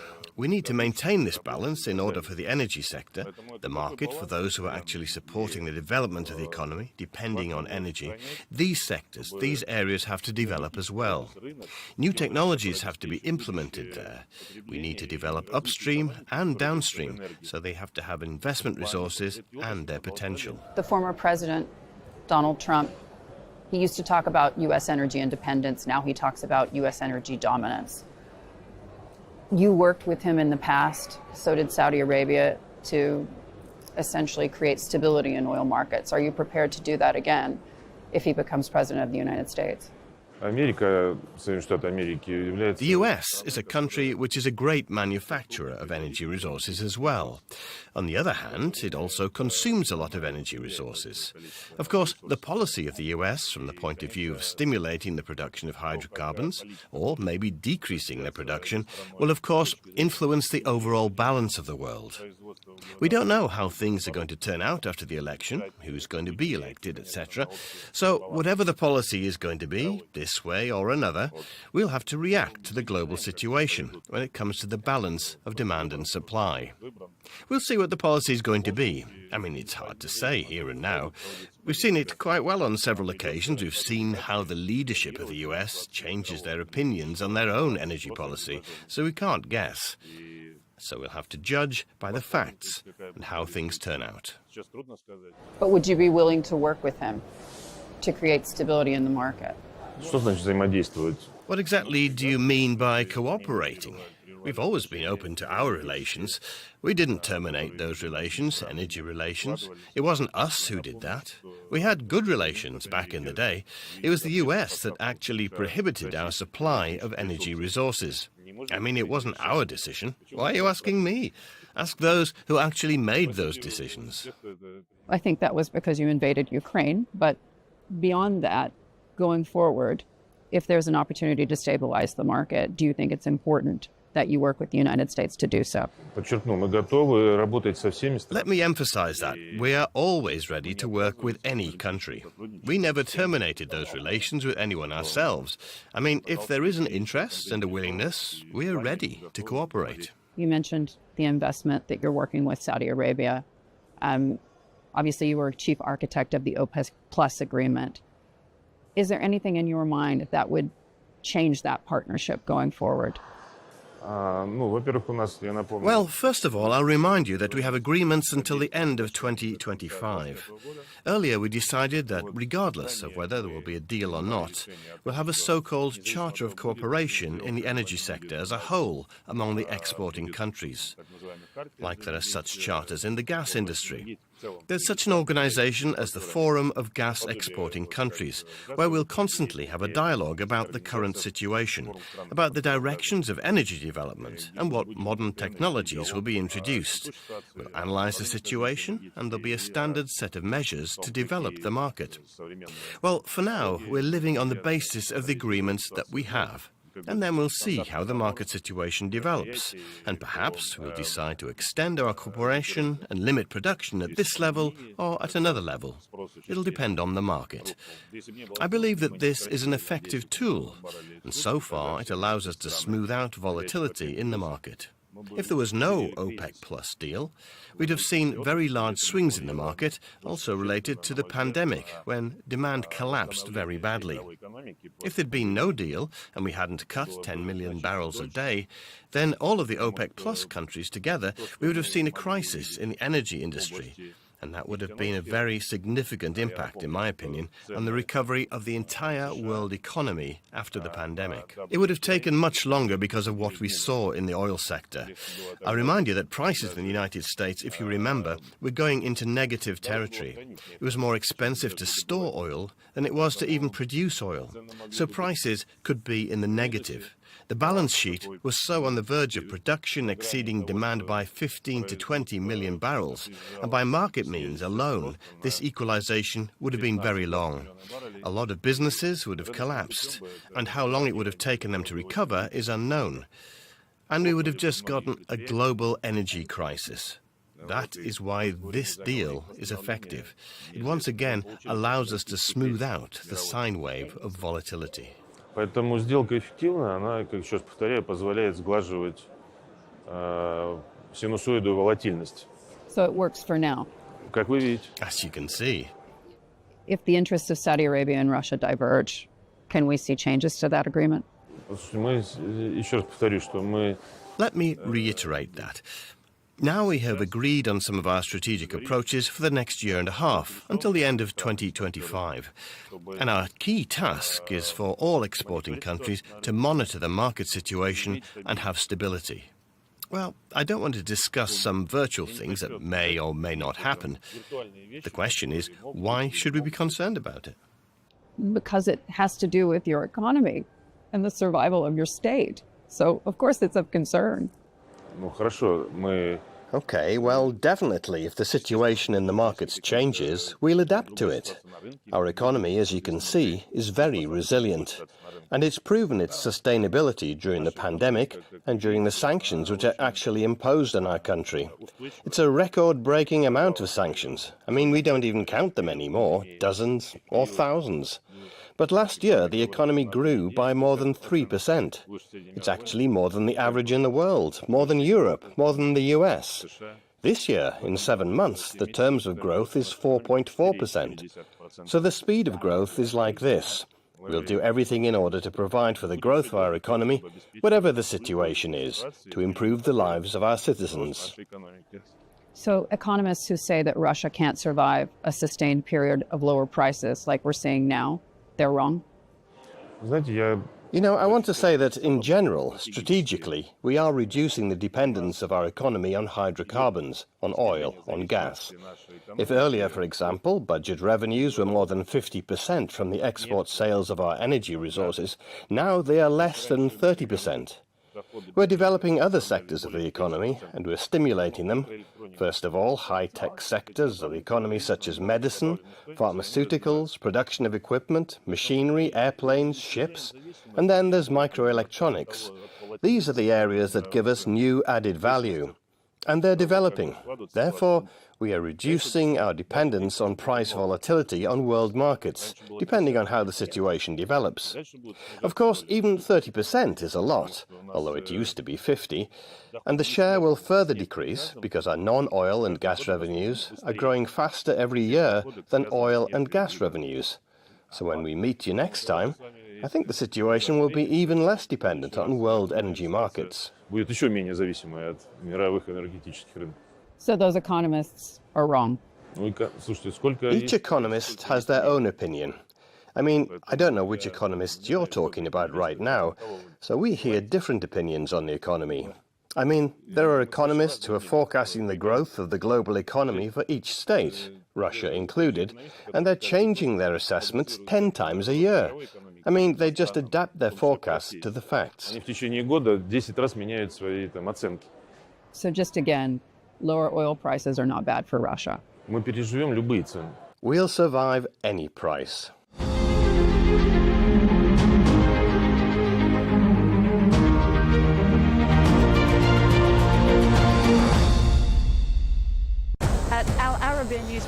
beyond the headlines. From the latest breaking news to in-depth coverage of global events. We're not bought or sold. Nobody owns us. The loss of life, the destruction of property. The conflicts are such a terrible thing. Context and analysis to help you see the full picture. The world is in a very dangerous place. Join us on Arabiya News, It's very impressive. where knowledge meets perspective.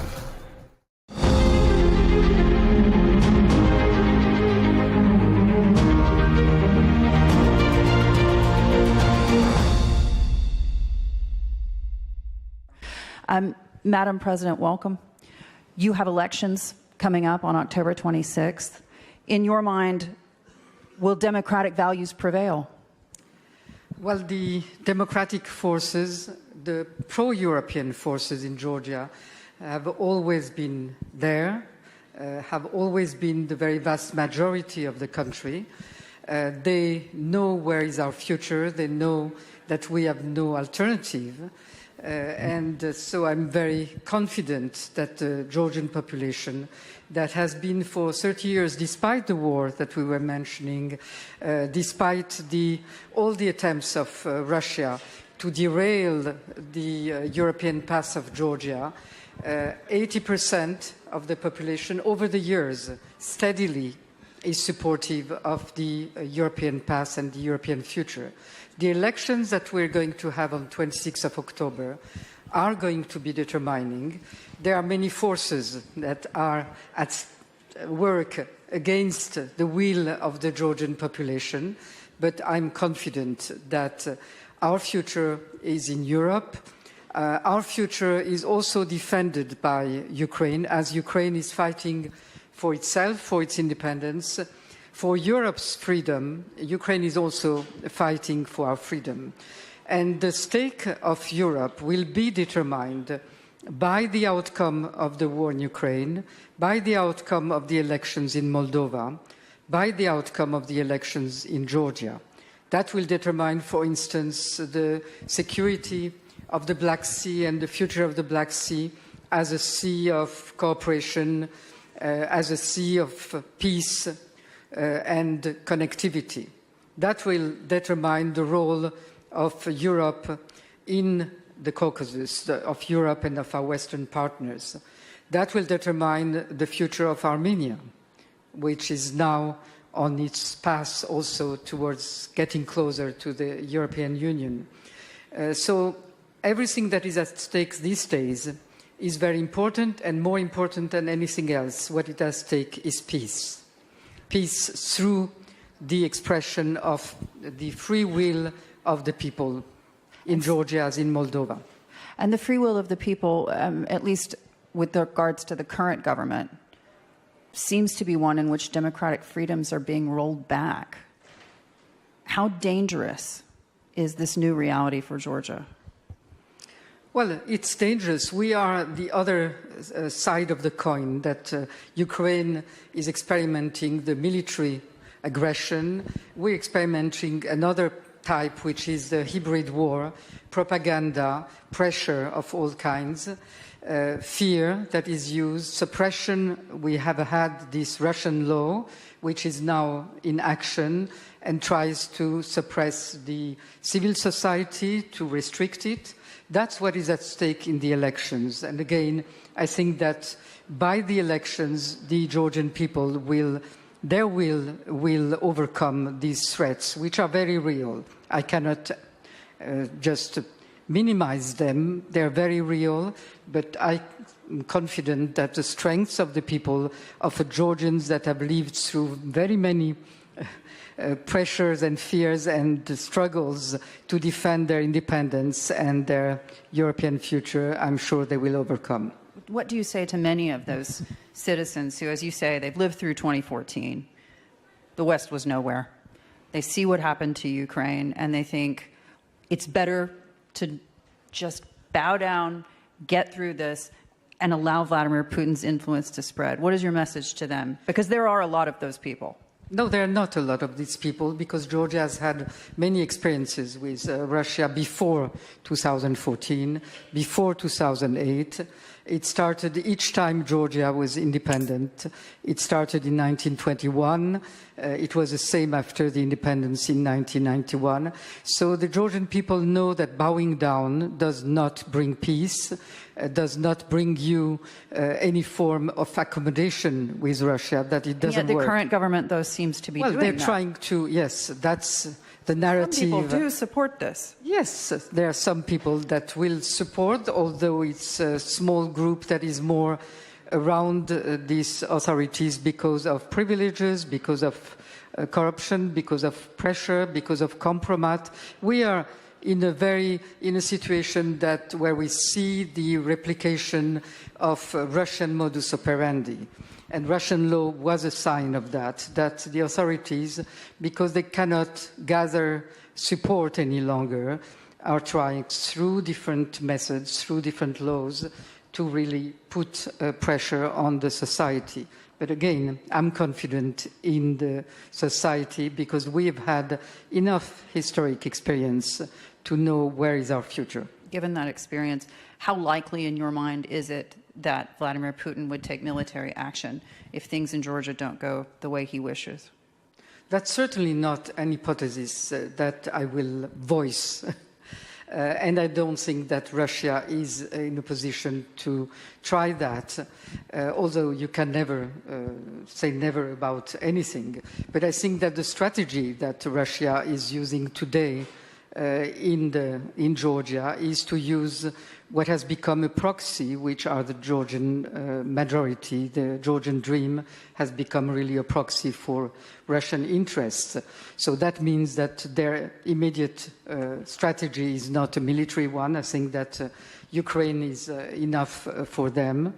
I hope so, but I hope that Ukraine will get stronger. I think that the answer to all these threats is really the solidarity around Ukraine, is strengthening the Ukrainian defenses and allowing Ukraine to win the war that they are fighting for us. Remember, of course, that most analysts did not believe that Vladimir Putin would put boots on the ground in Ukraine, and yet he did. And to your point that you don't foresee this happening in Georgia, what is the plan if it does? There is no plan if it does. Because Georgia is not Ukraine. Georgia doesn't have the military strength. That will be another crisis for you. We got a lot of them. You got a lot of them. Yeah. So I think that we are not there, and I think that these elections are something for us to defend peacefully, and to express ourselves. I think that the mobilization of the Georgian people in the elections is the real answer today. Speaking of it all falling on us, and I speak of the collective we of the West, what is your message to those today who would say, it's a lot of money spent on Ukraine, we want this to come to an end, peace at any cost? There is no peace at any cost. Those of us that know history know that there is no peace at any cost. There is peace only when it's just. There is peace only when the populations have their freedom and when countries have their independence. There will be peace, and I'm convinced of that, the day when Russia will understand that as any other nation in the world, it has borders it has to respect. It has to know, first of all, where are its borders, respect the borders, respect its neighbors, and accept to be in its own frontiers. That is the only peace. That is a lasting peace. What is something that we in the West should be doing to help Georgia at this point? Because you were talking about the strengthening, obviously, of democratic institutions, but also combating what is a major campaign by the Russians in order to convince people that their lives would be better off in that sphere of influence. Well, again, I don't think that it's from outside that you can strengthen the inner defense of the people. I think that we have our history, we have our knowledge of Russia. We are more resilient to Russian propaganda than many other countries because we have lived through it.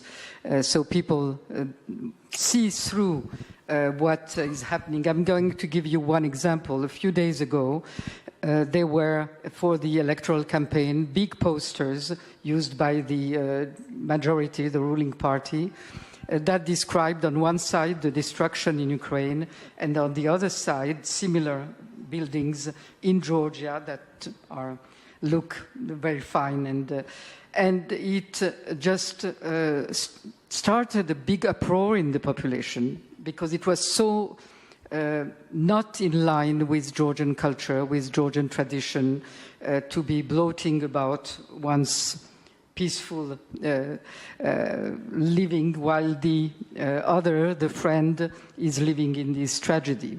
There was outrage, it was, and it was real. Hmm? It was outrage and it was real. It was outrage, it was real, it was spontaneous, and they had to withdraw some of the videos of the same kind. Yes. They couldn't withdraw the billboards. So your feeling is that all is not lost in this fight? I'm persuaded that all is not lost. I'm confident, and I'm confident because I know the Georgian people. Yeah. How concerning is it to you that one of the candidates for the U.S. election has said repeatedly that he wants to put an end to the war in Ukraine, and he would negotiate with Vladimir Putin to do that, and I'm talking about Donald Trump? I don't know. You know, once you are in responsibility, and it's one thing to say before a number of things, and the other thing is to, when you are in power, what is it that you are going to do? I believe that the American policy is very much a bipartisan policy, at least when it concerns Georgia. We know that it has always been a bipartisan policy. And I guess that concerning Ukraine, it will be a bipartisan policy because the reality on the ground is such that I don't think that any American president can ignore that and just give an easy win to a Russia that really up to now has been losing the war. Because for Russia not be able to win the war after 2.5 years against what it thought that was going to be a 3-day campaign is already a loss. Yeah. Georgia is a tough place to be an elected official. You found it to be so in your case. Saakashvili is still in prison. In your mind, what needs to happen to the judicial system in Georgia? Complete reform. That's in line. That's on the Georgian Charter, which has been now signed by all the pro-European parties, which commits to very early in the next months after the election to really start a deep reform of the justice system. Because at this point it seems like a dangerous place to be a politician. I've been impeached by the Constitutional Court, although there were 3 judges that dissented from that, which is already a reason for hope. So we have to do that, and that has to be done very quickly. And I think that very quickly also we have to, with our European partners and American partners, restart all the process of getting closer to European Union, of getting closer to American partner, to restart the military exercises that have been suspended now until the elections. We have many things to do, and I'm hopeful that we'll be on track. Do you believe today that Mr. Saakashvili will receive a fair trial? Well, the trial has been going on. There are many different trials. There is not just one trial. There is nothing that can be fair today in Georgia's tribunals today. So you'll have to wait for the next. It's a long time to wait. Finally, Madam President, just walk us through specifically what it is that Georgia needs from Europe and the United States today. Support to the Georgian population, the moral support, because today there is nothing much in 1 month's time that can be done. Moral support to the Georgian population and lots of observers during the elections, because that's the way that Georgian population is going to feel supported during the elections. Even if the observers cannot really change much to the outcome. They are not interfering with the elections, but they are a sign that we are not alone. What is always the most difficult for Georgia, it's a small country, it's to feel isolated. Isolation is for us the worst nightmare. Madam President, thank you so much for joining us. Thank you.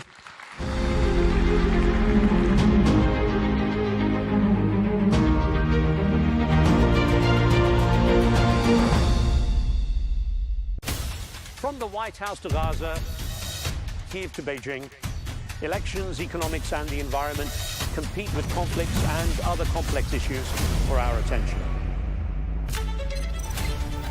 In an age of fake news, deep fake and artificial intelligence, They've got to have a vote and a say.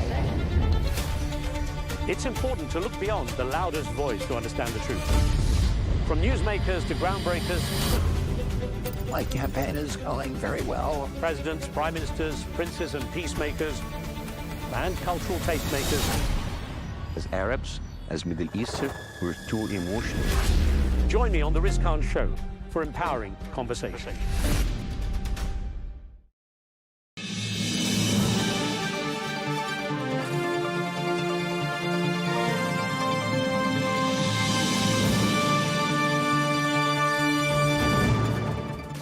Welcome to Global News Today, bringing you exclusive insights and fresh perspectives from leading experts and influential decision makers every weekday on Al Arabiya News. I'm Rosanna Lockwood, coming up on the show. In an exclusive interview with Al Arabiya News, Republican presidential nominee Donald Trump says the war on Gaza would never have happened if he was president. This comes as Antony Blinken travels to the region to push for a ceasefire. I want to see the Middle East get back to peace, and real peace, but a peace that's going to be a lasting peace. The former president outlining his vision for peace in the Middle East and his confidence in expanding the Abraham Accords if he is elected president. Donald Trump also labelling Joe Biden as incompetent regarding his foreign policies and the counsel he provided to Benjamin Netanyahu as the world waits for Israel's response to Iran's attack on October 1st. And we have the latest from Beirut as Israel carries out airstrikes on bank branches it claims are used by Hezbollah.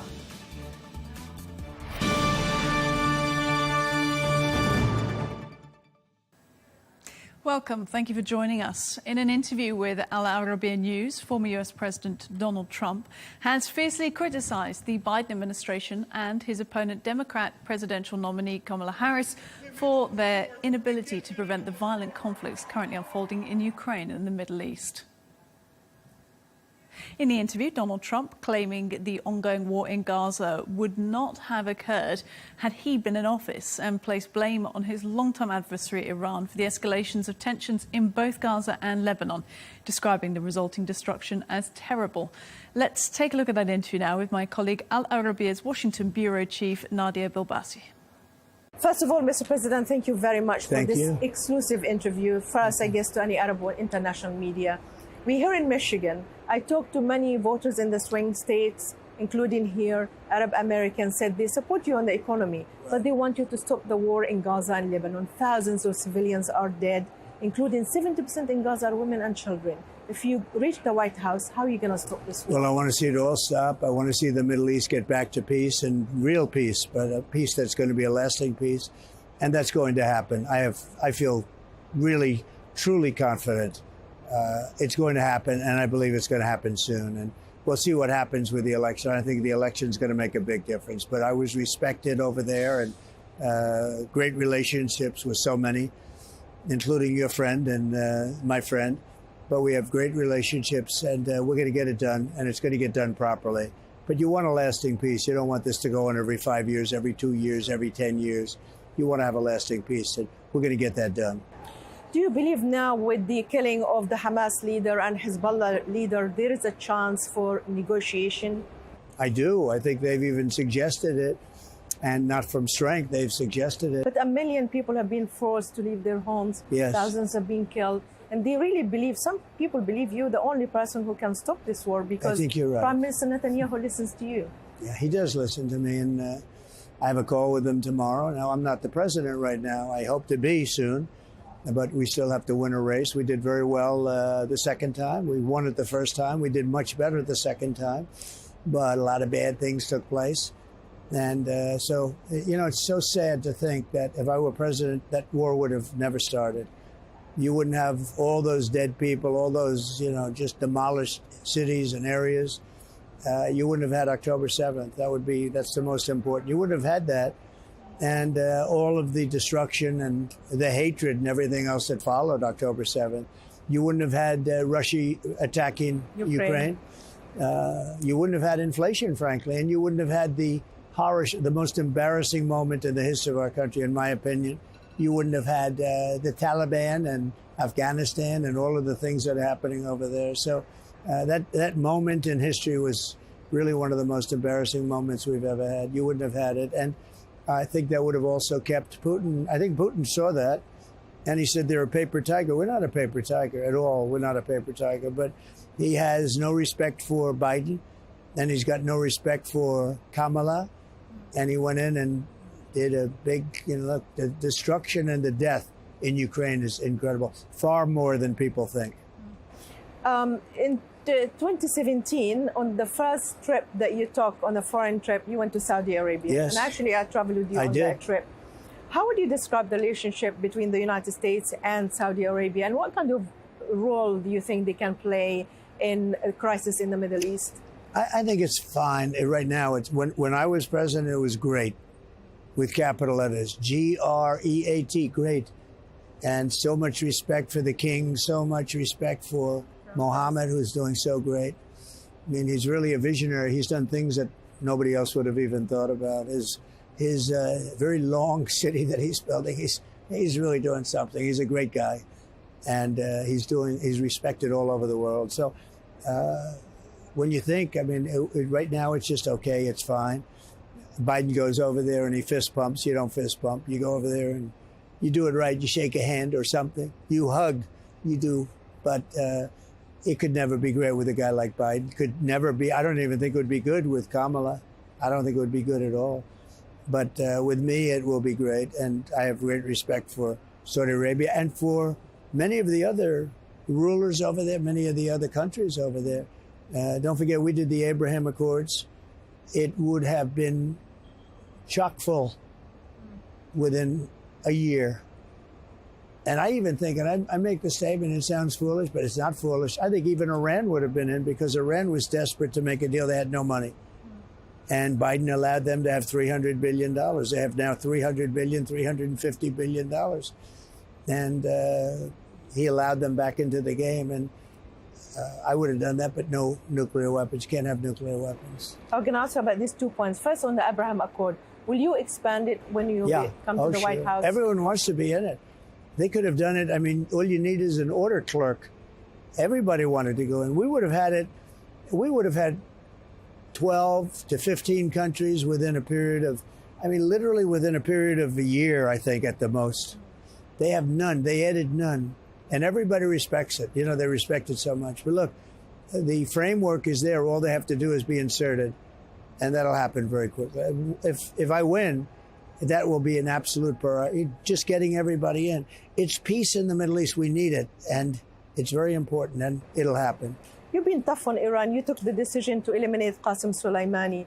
How are you going to stop Iran from acquiring nuclear weapon? Well, I'd rather not say that to you, but they won't acquire it. Now, they may get it, if they get it very quickly. I'm not president, so I won't have much to do with that. And I have respect for Iran. I have respect for the people. I know a lot of Iranian people. They're very smart, actually great negotiators, great business people. They're great people. They're very warm people. I wanted to do, as a country, I wanted to do great. Now it's, in its own way, it's probably in danger, maybe more so than they would have thought a month ago, right, with what's happening. I think it's in a lot of danger right now, which is, very bad. I don't want to see people killed. Everyone's being killed in the Middle East. I don't want to see that. But no, I think we would have had something. I think we would have had something very special. We'll still have something, but so much damage has been done to the world, whether it's Ukraine or whether it's large sections of the Middle East. Look at the death and destruction that's taken place. And none of this would have happened if I were president. What about the Israeli attack? They keep saying that Prime Minister Netanyahu wants to hit Iran. Maybe not necessarily the nuclear facilities, maybe the oil facilities or elsewhere. Would you support that if you were a president? Well, I think he's going to do what he wants to do, and I think he has to do that. Biden was giving him some very bad... Look, Biden has been historically horrible on foreign policy. Incompetent, I would say. What you do is anything he says, do the opposite, and you'll be brilliant if you do the opposite. But he gave him instructions not to do anything, and Israel was under great danger. They're under much less danger right now than they were 1 month ago. Let's face it. I mean, you saw the attack on October 7th. That was horrible. I've seen tapes that other people haven't seen, and what happened there was horrible. That can't be allowed to happen. But if you think that would have never happened, so the whole thing wouldn't have happened. That was the problem. And now still you have hostages, but many of them have been killed, and I'm sure many of them are dead. It's a very sad thing. What's going to happen when they find out that there are very few hostages, which is probably what they're going to find out? You actually told Hamas, you said, you threatened them, you said you have to release these hostages before I reach the White House. Yeah. So do you think, what can be done? Well, I about would have said the US? they have to release them immediately. I think if I said it, they would have done it. I think the hostages would have been back home. But I think even early on, I think a lot of those hostages were dead. I think they were dead. I mean, it's a very sad thing. It's not even believable when you think about it. But I think pretty early on, there were a lot that were gone. And, just God rest their souls, to live that way and to, spend. And these were largely young people that were having a good time at a festival. Life was a bowl of cherries, right? And they're dead. It's a very sad thing. But, it's interesting. I don't know what's going to happen when they find out there are fewer than they thought. And it could be by a staggering number. What about the destruction and the death of civilians? Do you think that's tolerable price that Israel's doing in Gaza and in Lebanon now? Oh, the destruction's terrible. The whole thing is terrible. It should have never happened. If October 7th wouldn't happen, which it wouldn't have, because Iran funds it, and Iran had no money. They had no money. They had absolutely no money. And I would have made a deal with them, and they wouldn't have done October 7th. But because they have no respect for Biden, they did it.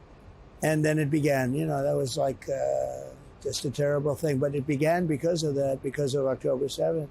You certainly can't blame Israel for hitting back, and they hit back hard, much harder than anybody would have thought. And then they send missiles in, and they were all knocked down, 187 missiles. Those missiles were knocked down.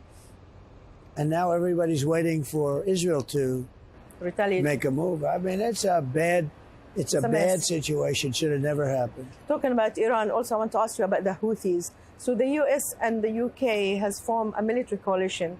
Do you think it's working? What would you have done differently if you were a president? Well, number one, somebody's got to stop the ships from being shot out of the water. You have a lot of missiles are going right at ships and hitting them much worse than people know. It's been pretty bad.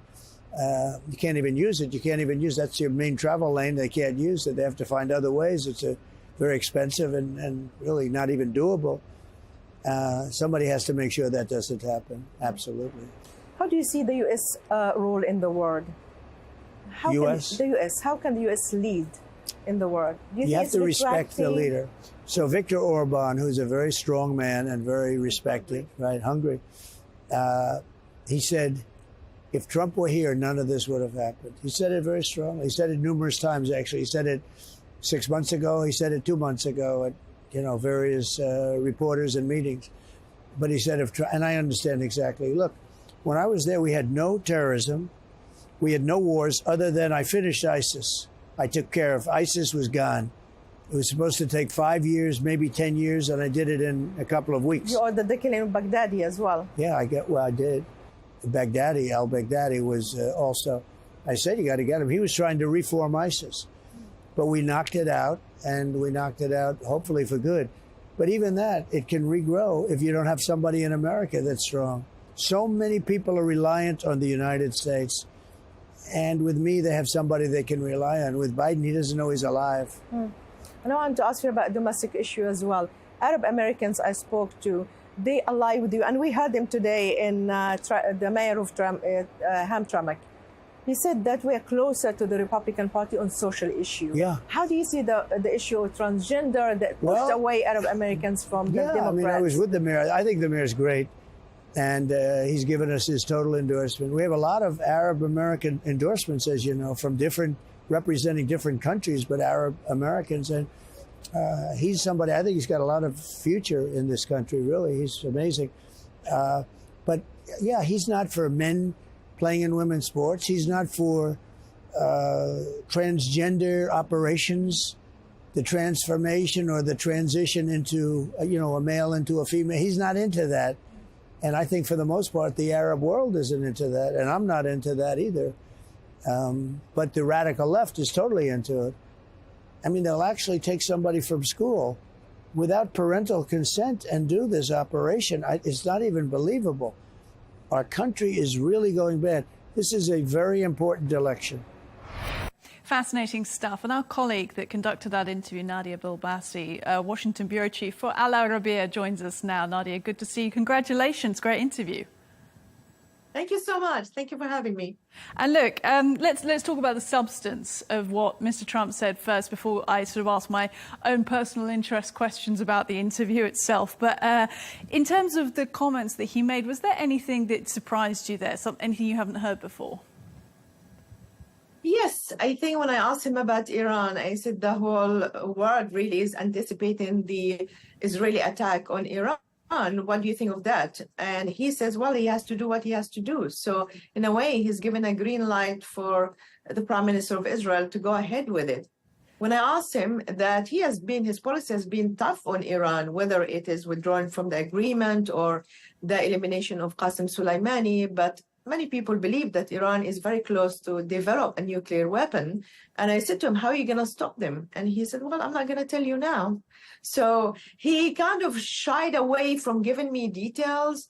And he probably will have some idea. It doesn't mean that he doesn't know and he doesn't have the insight of how to stop Iran. But I think that was interesting, the way he said it, because normally the president speaks with that filter, as you know. But certain issues, he was hesitant to say it. And of course, on the war in Gaza, the killing of civilians, he showed sympathy. He said that civilians are paying the heaviest price in Lebanon as well. And he told me kind of on camera and off camera that many people believe that really he is the only person who can stop this war because Netanyahu listens to him. And this is what I asked him in one of the questions. Yeah, and I want to come back to Israel, but on Iran, I agree with you. I think it was really interesting how he was talking about the Biden administration handling of Iran and saying, Trump said, I too would have let them back in the game, but just no nuclear weapons, none of that. Do you get the sense that if he gets back into the White House in this race, that he is going to suddenly flip the switch and become very tough on Iran once again? Oh, absolutely. I mean, that's his been... signature policy. He believes that Iran has been causing destabilization in the Middle East, whether through the proxies in Iraq, in Lebanon, in Yemen, even in Syria. And therefore, I think his policy will be so different. But also, he's being very critical of the Obama and Biden administration for doing the deal. He believes the deal was a bad deal. He actually described it as the worst deal ever, because it gives Iran, after 10, 15 years, the right to develop these nuclear weapons. And the sunset clauses will expire by then. And he believes that the money that was released to Iran in return for agreeing on this deal was used to support proxies, that millions of dollars, if not hundreds of millions of dollars, were sent to Hezbollah and to Hamas, and he linked them to the attack now on October 7. He said if Iran was bankrupt and they don't have the money, they won't have the ability to train or to send equipment or weapons to Hezbollah and Hamas in particular. That's a really powerful message to get through to the American voting public, isn't it? Do you think that's what he was doing there? Look, I mean, it's a mix. First of all, it was important to do the interview in Michigan because Michigan is one of the swing states and is very important for the domestic audience, Arab Americans in particular, to hear this about the war in Gaza and in Lebanon. As you know, they are very, very unhappy with the way that the Biden-Harris administration dealt with the war in Gaza in particular, the high number of civilians. And I told him 70% of people who were killed were women and children. Therefore, I think the Republican Party and few people who are working with him realize there is an opportunity. So if they can send these messages directly to the Arab audience inside the United States, who are in vital swing states, that might tip the balance in his side, even if they don't vote for Trump. Some people believe that his policy is not as rosy, as promising as it is. because in the end, he has a track record of being supportive of Israel. He moved the embassy to Jerusalem. He declared the Golan Heights part of Israel, despite the clear violation of international law. But all of this, people believe that he's a strong man. And because he's a strong man, Netanyahu will listen to him. He cannot defy him. And also, he wants to stop wars. He's a man of peace, as he called himself. And he criticized all the wars, including during another Republican president, which is President Bush. Of course, he's talking about the invasion of Iraq. Yeah, look, let's talk about Israel for a second, as I said we would, because it was really interesting when you asked him about the scale of destruction that Israel has caused, not only in Gaza, obviously, but increasingly Lebanon too. And when you posed that to him, he sort of reiterated the position that if it weren't for October the 7th, none of this would have happened. Did you get from that his sort of refusal to kind of really talk about the scale of destruction and the number of civilian casualties that have been caused, that he's sort of nervous to criticize Israel too much, given the election? I mean, that's a consideration, definitely. I mean, all politicians are very careful of what they say, except for President Trump. I mean, he defies all the norms, and I've been covering the U.S. politics for almost 21 years. They weigh every sentence that they say, but part of his appeal is because he doesn't have filters. He talks to people like he talks to everybody else, like politicians and non-politicians. But I think not necessarily, he might not have the full details. I'm not sure if his team informs him. He doesn't have the apparatus that, for example, President Biden has through the State Department or the Defense Department, where they give him a daily briefing of what's happening in the world. He relies on people around him, and sometimes he doesn't have the full picture. So I think it's a mix of both, that he wanted to be balance in terms of his answers, but also I think he might not be fully informed of every details that me and you see daily on, the Arab screens and what's happening in Gaza and Lebanon. I mean, and during the interview, he paints himself very much as a savvy political operator, somebody who understands Middle East dynamics, not only in the Levant, but also in the Gulf region as well. And we've heard him sort of speak about his abilities like this before. And he talks about how none of the wars would have happened when he was in office, and how he will be able to get peace in the Middle East. I mean, you've studied him basically from close distance there in DC for a long time now, Nadia. Do you think he is as savvy a political operator in the Middle East as he paints himself out to be? I mean, he was referring to the Abraham Accord. He believes that the Abraham Accord has been a cornerstone of peace in the Middle East, but many people say it was short on the elephant in the room, which is the Palestinian issue. So it was a great step, obviously, to bring all Arab countries together, but normalization would not happen without the Palestinian issues. And I think the Palestinian issues was, for him and for this administration, actually, on the back burner. I mean, the Biden administration did not present anything. I mean, some people say it's a lip service when they talk about two-state solution, because there is no land to have a two-state solution. So for him, is he savvy in knowing all the details? Maybe, but I'm not so sure that he knows all the details, as I say.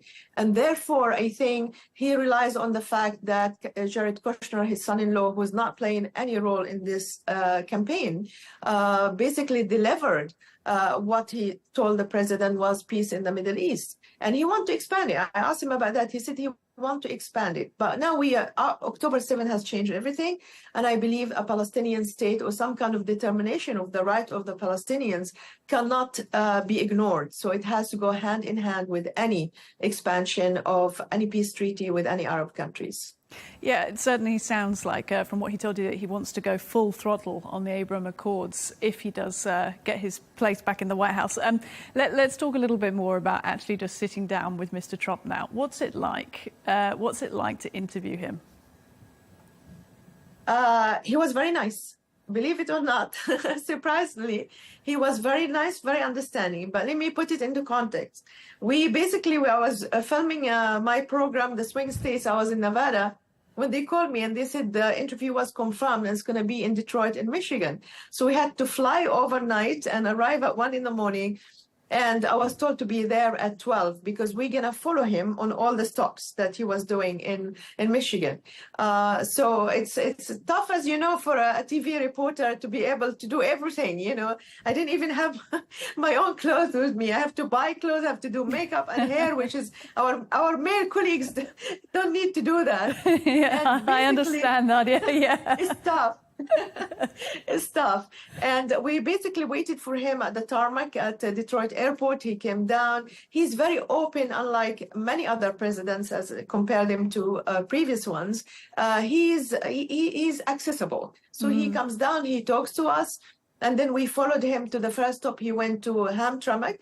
The mayor was there. He talked to the Arab and Muslim community there. Then we moved to another spot where he talked on the round table to other people. And then finally, we agreed the interview is going to be before the rally. And these rallies are, you know, massive with loud music and lots of people around it. So his campaign put me in the backstage on a small room. And we had, of course, American flags, but that's it. And they said 1 camera only. And I said, come on, guys, we can't do an interview with the former president and, you know, a candidate for the election with 1 camera. So we negotiated 2 small cameras, and my cameraman was able to do operating the 2 cameras. And then when he walks in, he was very friendly. So I said to him, "Look, we've been waiting for you." And actually, I've been working on this interview for almost 6 years.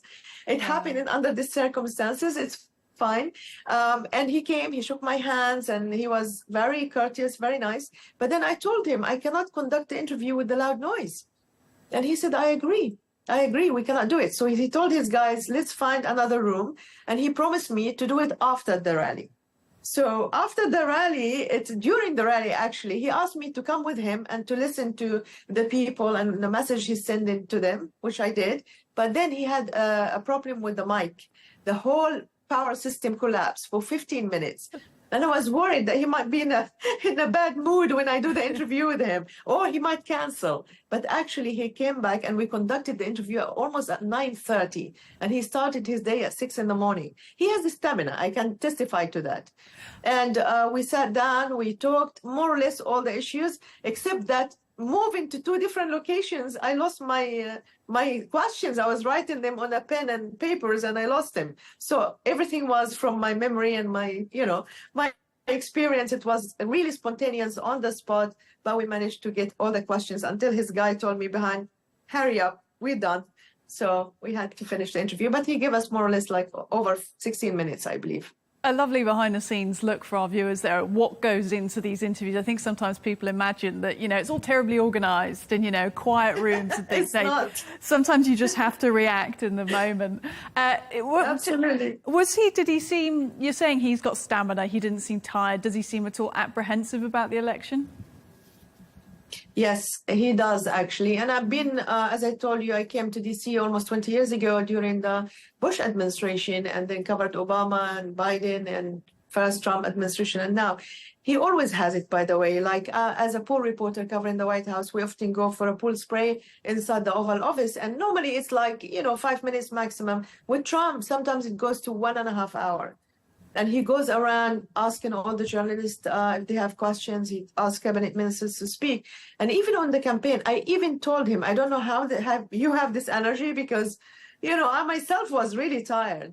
And he said, I don't know how I do it. And it's so true. And he had 2 more phone interviews to do after me with some donors or some other events that he has. So his campaign manager told me they finished at almost midnight.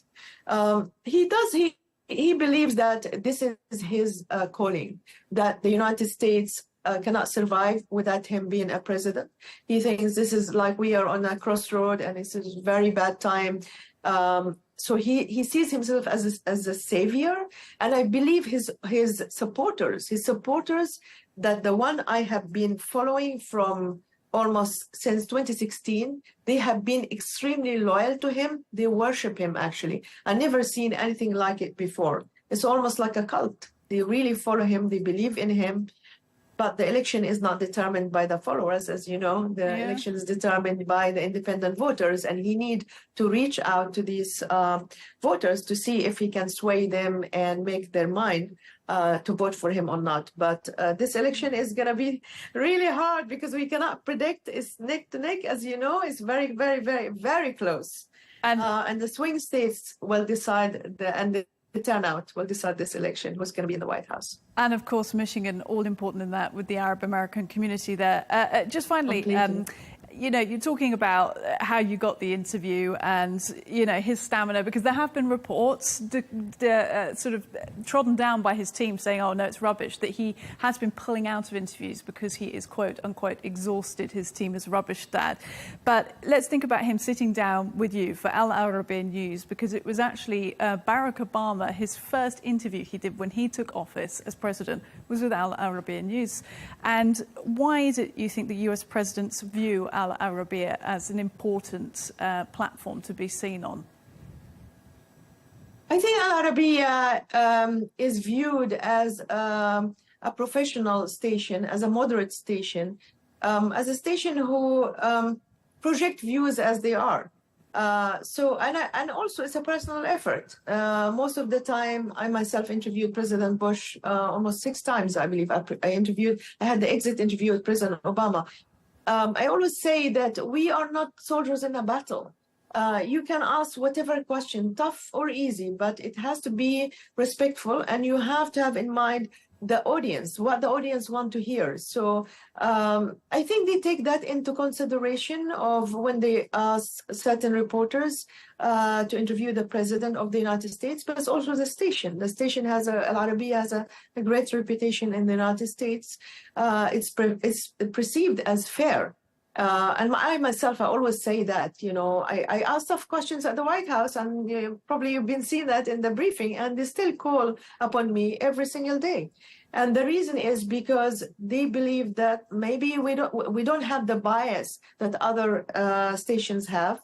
And we aspire always, I mean, we're not perfect, but we always aspire to be closer to truth and to give the audience what I believe as a journalist that we should stick to, which is facts. Nadia Bilbassi, our Washington bureau chief for Al Arabiya. It's been fascinating talking to you. Thank you. Thank you.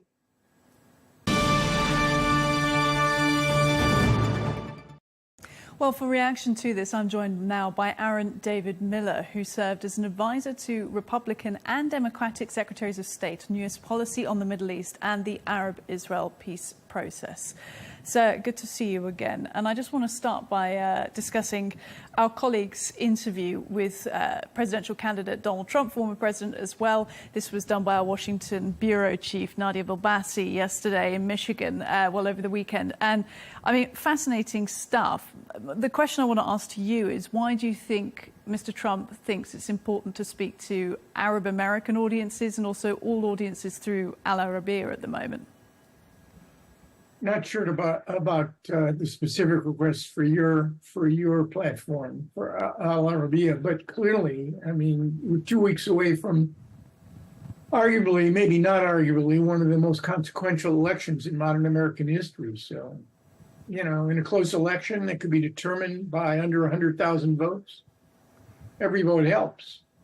And I'm sure that the former president is trying to build on the anger and animosity that has been building now for a year on the part of many Arab Americans toward the Biden administration, and perhaps specifically toward Kamala Harris. I don't think she deserves it. I mean, I think there are reasons that the administration's behaved the way it did, but clearly those reasons are not acceptable and understandable to any number of constituencies in the United States, and certainly not in the region.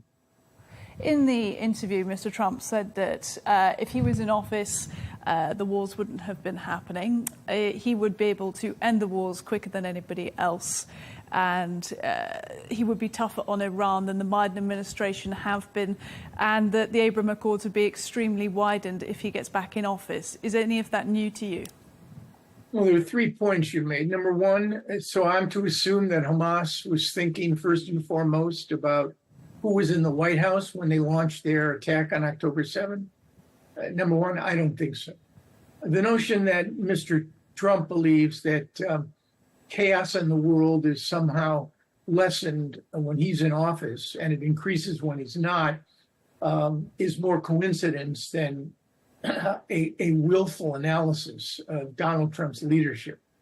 Number two, as far as Iran's concerned, let's be very clear.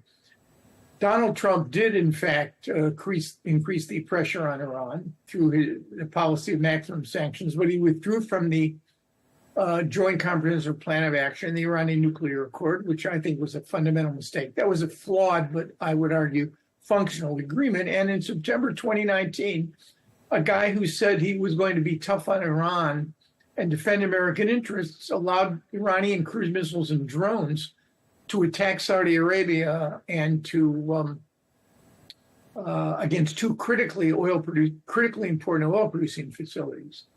So that's it on the second point. As far as the Abraham Accords are concerned, look, the fact that they've survived and that there was serious talk about normalization, about expanding them, although I think the Saudis don't consider themselves, they do not want to consider themselves part of the Abraham Accord process. They want to do one better and extract from the United States any number of benefits as a consequence or as an incentive to normalize relations with Israel. You know, it's hard to imagine in the wake of October 7, and you have three ongoing confrontations, one between Israel and Hamas, one between Israel and Hezbollah, and we have a looming, imminent confrontation between Israel and Iran that you're likely to see a dramatic expansion of Israel's relations with any Arab country. So I think all of this, I think is much, these 3 points I think are arguably very debatable, at least the way Mr. Trump has portrayed them and analyzed them. As you pointed out there, the moment when we consider diplomatic processes, which of course a lot of people around the world want to see happening, Israel's got to set three fronts to settle: Hamas in Gaza, Hezbollah in Lebanon, and Iran itself. Now, there are various attempts going on at all of those at the moment. So let's talk about today. Anthony Blinken is going to be in Israel. And it will be his 11th visit since October 7th to the region to try and iron things out from a US foreign policy point of view. You've said before in a separate interview that secretaries of state should travel to a region in crisis, but they should avoid the risk of eventually becoming part of the political furniture. Do you think that's a risk for Blinken? Not a risk anymore. I think it's essentially a reality. I mean, the Secretary of State is essentially tethered to a part of the region that lacks in my judgment, the basic element for any successful American diplomacy, and that's leadership.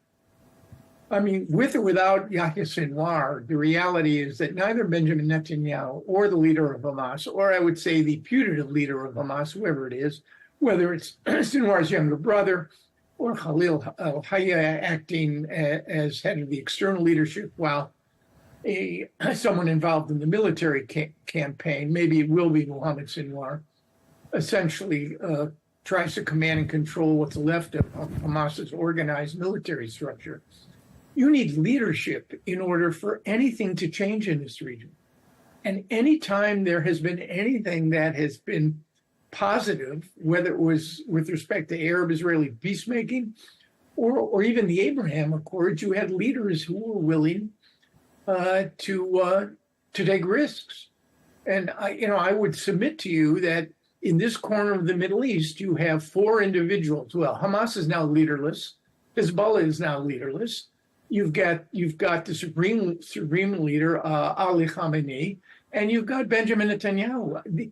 This group of leaders and whoever becomes head of Hamas and Hezbollah do not inspire, in my judgment, a lot of confidence in, number one, de-escalating the current situation, let alone moving towards something that you and I would consider an alternative pathway for regional prosperity, security, and stability. So, I mean, I think the secretary's trapped in a sort of hopeless set of circumstances. On one hand, within 2 weeks, you have one of the most consequential elections in modern American history.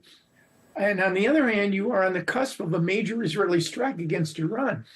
The U.S. does not have a lot of leverage in this particular situation. I think the best thing that the secretary could do is to press the Israelis very hard on the one area where, in fact, the administration has been able to get results from time to time, and that is the horrible humanitarian catastrophe that still exists in Gaza, particularly in northern Gaza, where the Israelis are pursuing a policy, can't imagine it's going to work, to move 300,000 people to farther south into areas like Al-Mawasi, where I don't think the humanitarian situation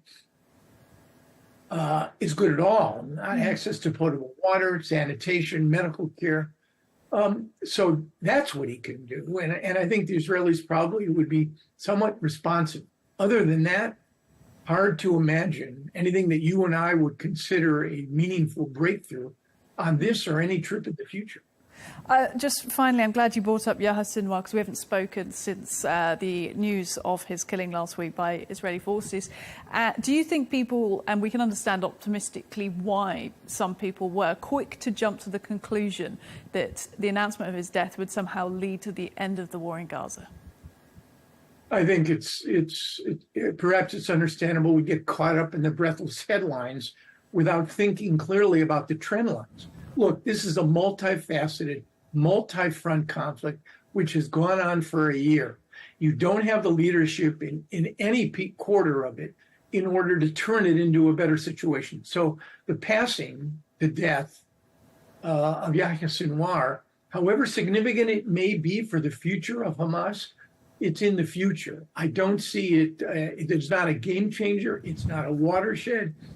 And it's not an inflection point. And that's actually quite sad and quite tragic. I'll come back to it again. Leadership is the sine qua non for anything that is going to happen of consequence in this region going forward, and we don't have it. Aaron David Miller, thank you very much for joining us. Thanks for having me.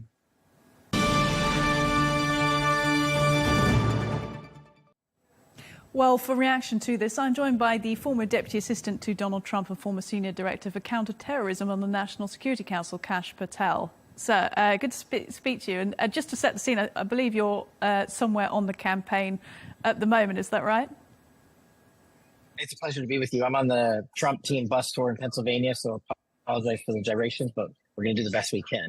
Okay, well, that's some good context. And what's the energy been like in Pennsylvania so far, given it is a key swing state? Yeah, today's the last day to register to vote and vote early here in Pennsylvania. And the crowd at the first stop is huge, and people are showing up from all diverse backgrounds. And we're also hearing from a lot of people who have never participated in the electoral process. So it's really been energizing to see. Great. Now, one of the reasons we wanted to speak to you was about Trump's appearance actually in Michigan prior to Pennsylvania, because he sat down with one of our colleagues, our Washington bureau chief on Al Arabiya, to talk at large about his campaign, but also, U.S. foreign policy in the Middle East, his view on Israel, the situation in Gaza and Lebanon, what he would do about it if he was in office. How important is Michigan and the Arab American community to Mr. Trump? Well, look, President Trump will speak for himself. I'll just add on the sides, he's taken the time to go to these communities and speak to them, not because he wants to divide America. You're talking to an Indian American who's just in Michigan himself with multiple UFC champions and gold medalists hosting an Arab American event for President Trump. It's all about unity, and President Trump is unifying this campaign by going out there and talking to the communities in this country that have been left behind or ignored or have been tried to be bought during a political cycle. And I think President Trump is brilliant for going over there and going to every corner in every county and telling them that it is an America First movement for all Americans, not just certain sectors of the economy or certain sectors of this country. And so I think he's showing them his economic policy. And I'm a son of a legal immigrant, and I'm talking to Arab Americans all over the country, and they're saying they want legal immigration. And that's what President Trump stands for. And we understand from speaking to people on the campaign trail all the way along it that, obviously the economy and immigration, illegal immigration being the main points a lot of this election is going to be fought on. But we are interested to know from you how much voters are thinking about the situation in the Middle East, because whilst it might seem far away, I'll reference one caller into NPR from Michigan was quoted saying, if I'm going to be a one-issue voter and that issue is genocide, I'm okay with that. So do you think that could swing things? Look, normally in presidential election cycles, it's the economy, the economy, the economy. But on this one, I think tantamount to the economy is national security. And that involves the border and, of course, the never-ending wars. We have to remind folks that Kamala Harris and Biden gave Iran $7 billion 14 months ago, and they launched World War III. And yes, I do call it that. When 1,200 people have been killed and Americans are still being held hostage along with other nationals from around the world. So I do think it's a big issue, and it is a single issue for many American Israelis and for many people who just want peace around the country and around the world. And they're asking, how do we get it? The Biden-Harris administration has had a year to bring that war to end, not to mention the one in the Ukraine. But all they keep doing is sending more and more money overseas. So I think President Trump's America First approach, again, to ending those wars, because he will have the wasta to sit down with Putin and Zelensky. He will have the wasta and the wherewithal to prioritize intelligence collection and not have sensitive leaks like we just saw about our allies Israel from the U.S. intel community to the media. He will do his work in the White House like he did before, securing and wiping out terrorists, bringing home hostages, and ending the forever wars. I think he's speaking directly to those single-issue voters. Do you think Mr. Trump truly understands the complexities of the Middle East enough to actually find a solution to the peace issue? Well, I mean, I think the simplest answer to that is every president has tried for Middle East peace, and President Trump was the only one to get it done. So I do believe he understands the complexities. I do believe he can go out and talk to not just allies, but adversaries. He sat down with leaders of foreign adversaries multiple occasions to bring about that peace. And he achieved it in the Middle East, and he handed it off to the Biden administration. And he suffocated the mullahs in Iran, not just with sanctions, but also by taking out key leadership like Soleimani and other moves like bringing hostages home here back to the United States of America without shedding blood. So I think he understands the global complexity surrounding not just Middle East peace, but peace in Africa, peace in Southeast Asia. And of course, we're going to need to reestablish and secure peace in Afghanistan since Al-Qaeda is on the rise again because Tehran is funding them. And obviously you have experience and specialism in counter-terrorism, which is why you're an interesting angle on this to speak to. When you say blood being shed, it's interesting when you think about the way an American voter might view the Middle East and how it impacts them as an American citizen, given memories, of course, of previous wars, the invasion of Iraq, the messy pullout from Afghanistan. I mean, is it an issue that when you're a presidential candidate, it's very difficult to touch? It's very, very difficult to touch and easy to ignore, and that's what Kamala Harris is doing. And what President Trump has done is taken it head on. Look, I've served as Chief of Staff to the Department of Defense and running our no-fail mission, the greatest job I've ever had for President Trump. And the hardest thing you ever have to do is serve at a dignified flight transfer and bring home the fallen to their families for their final resting place and bury the dead in Arlington. And I've only known one commander-in-chief who has truly been dedicated to ending those forever wars and stopping that bloodshed. I've seen that man operate in the Oval Office to ensure that is done, whether it is authorizing rescue operations or authorizing special forces to take out key structures of leadership for Al-Qaeda and other senior terrorists, because that's what brings about an end to war, along with the economic sanctions and getting our global allies around the world to do things like stop trading with Iran, for example. And so I do believe he understands it. And I do believe he's the only one that can bring us back to peace because he's the only president that didn't launch another world war in modern history. He actually wound us out of that. Let's just talk about where we are in the race while we've still got you. And I understand, it's difficult conditions there. You're on the bus and it's moving a bit. But I just want to ask you about some of the latest headlines out of the election race, because latest polling showing just no real change, a real statistical deadlock state. Both candidates, not really any movement there across the state. The only big sort of push at the moment seems to have been that Kamala Harris's campaign has outraised Donald Trump's by 3-1 in September. Why has Mr. Trump found it so hard to raise funds this time around? Well, I think I would disagree a little bit. I think President Trump has done a wonderful job raising money from wide swaths of American socioeconomic status and bringing in a whole different level of people into politics at the $10, $15, $22 level. And Kamala Harris's donors are George Soros and Hollywood and the billionaires that continue to fund them. And so that's fine. They can do that. For me, that's another talking point on the campaign trail. that I can say they're funded by the wealthy and they're talking to us as if they want to wipe out wealth in America. And I'm going out there on the campaign trail and I'm walking into barbershops and McDonald's, as you see President Trump doing, and seeing everyday Americans who say, I don't care about my background, whether I'm white, black, or brown. I'm not only supporting President Trump because of his America First agenda, I'm going to give him a few bucks. And I think that's more powerful than billionaires donating endless amounts of money to Kamala Harris. And I think President Trump's done a superb job reaching out and asking Americans to help in any way they can, and they're responding. The latest out of the Kamala Harris camp is an interview that she gave where she said that Donald Trump demeans the office of president. What do you say to that? Well, I've been in that office of the presidency with him, and I can tell you my personal experience is absolutely not. I've seen that man light the diva for Diwali, for Hindus. I've seen him bring in all sorts of ethnic backgrounds to celebrate their virtues and their holidays, along with celebrating America. That's not demeaning the office. I've seen that man bring loved ones that have fallen for United States service members into the office and give them a hug. That's not demeaning the office. And I've seen that man execute orders and sign legislation that takes care of our veterans, that wipes out narco traffickers, that ends CCP trafficking of fentanyl and stops child sex trafficking.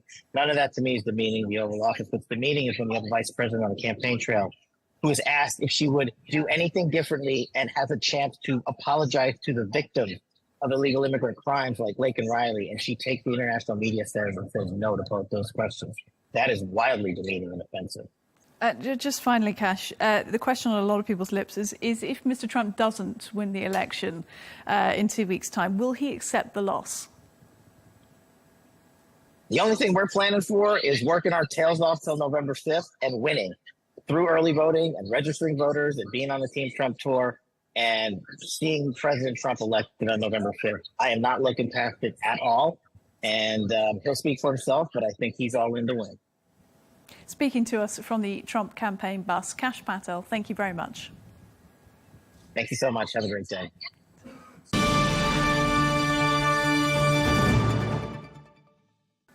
To Lebanon now, where Israel has conducted airstrikes against a Lebanese association linked to Hezbollah, accusing it of financing the group's weapons.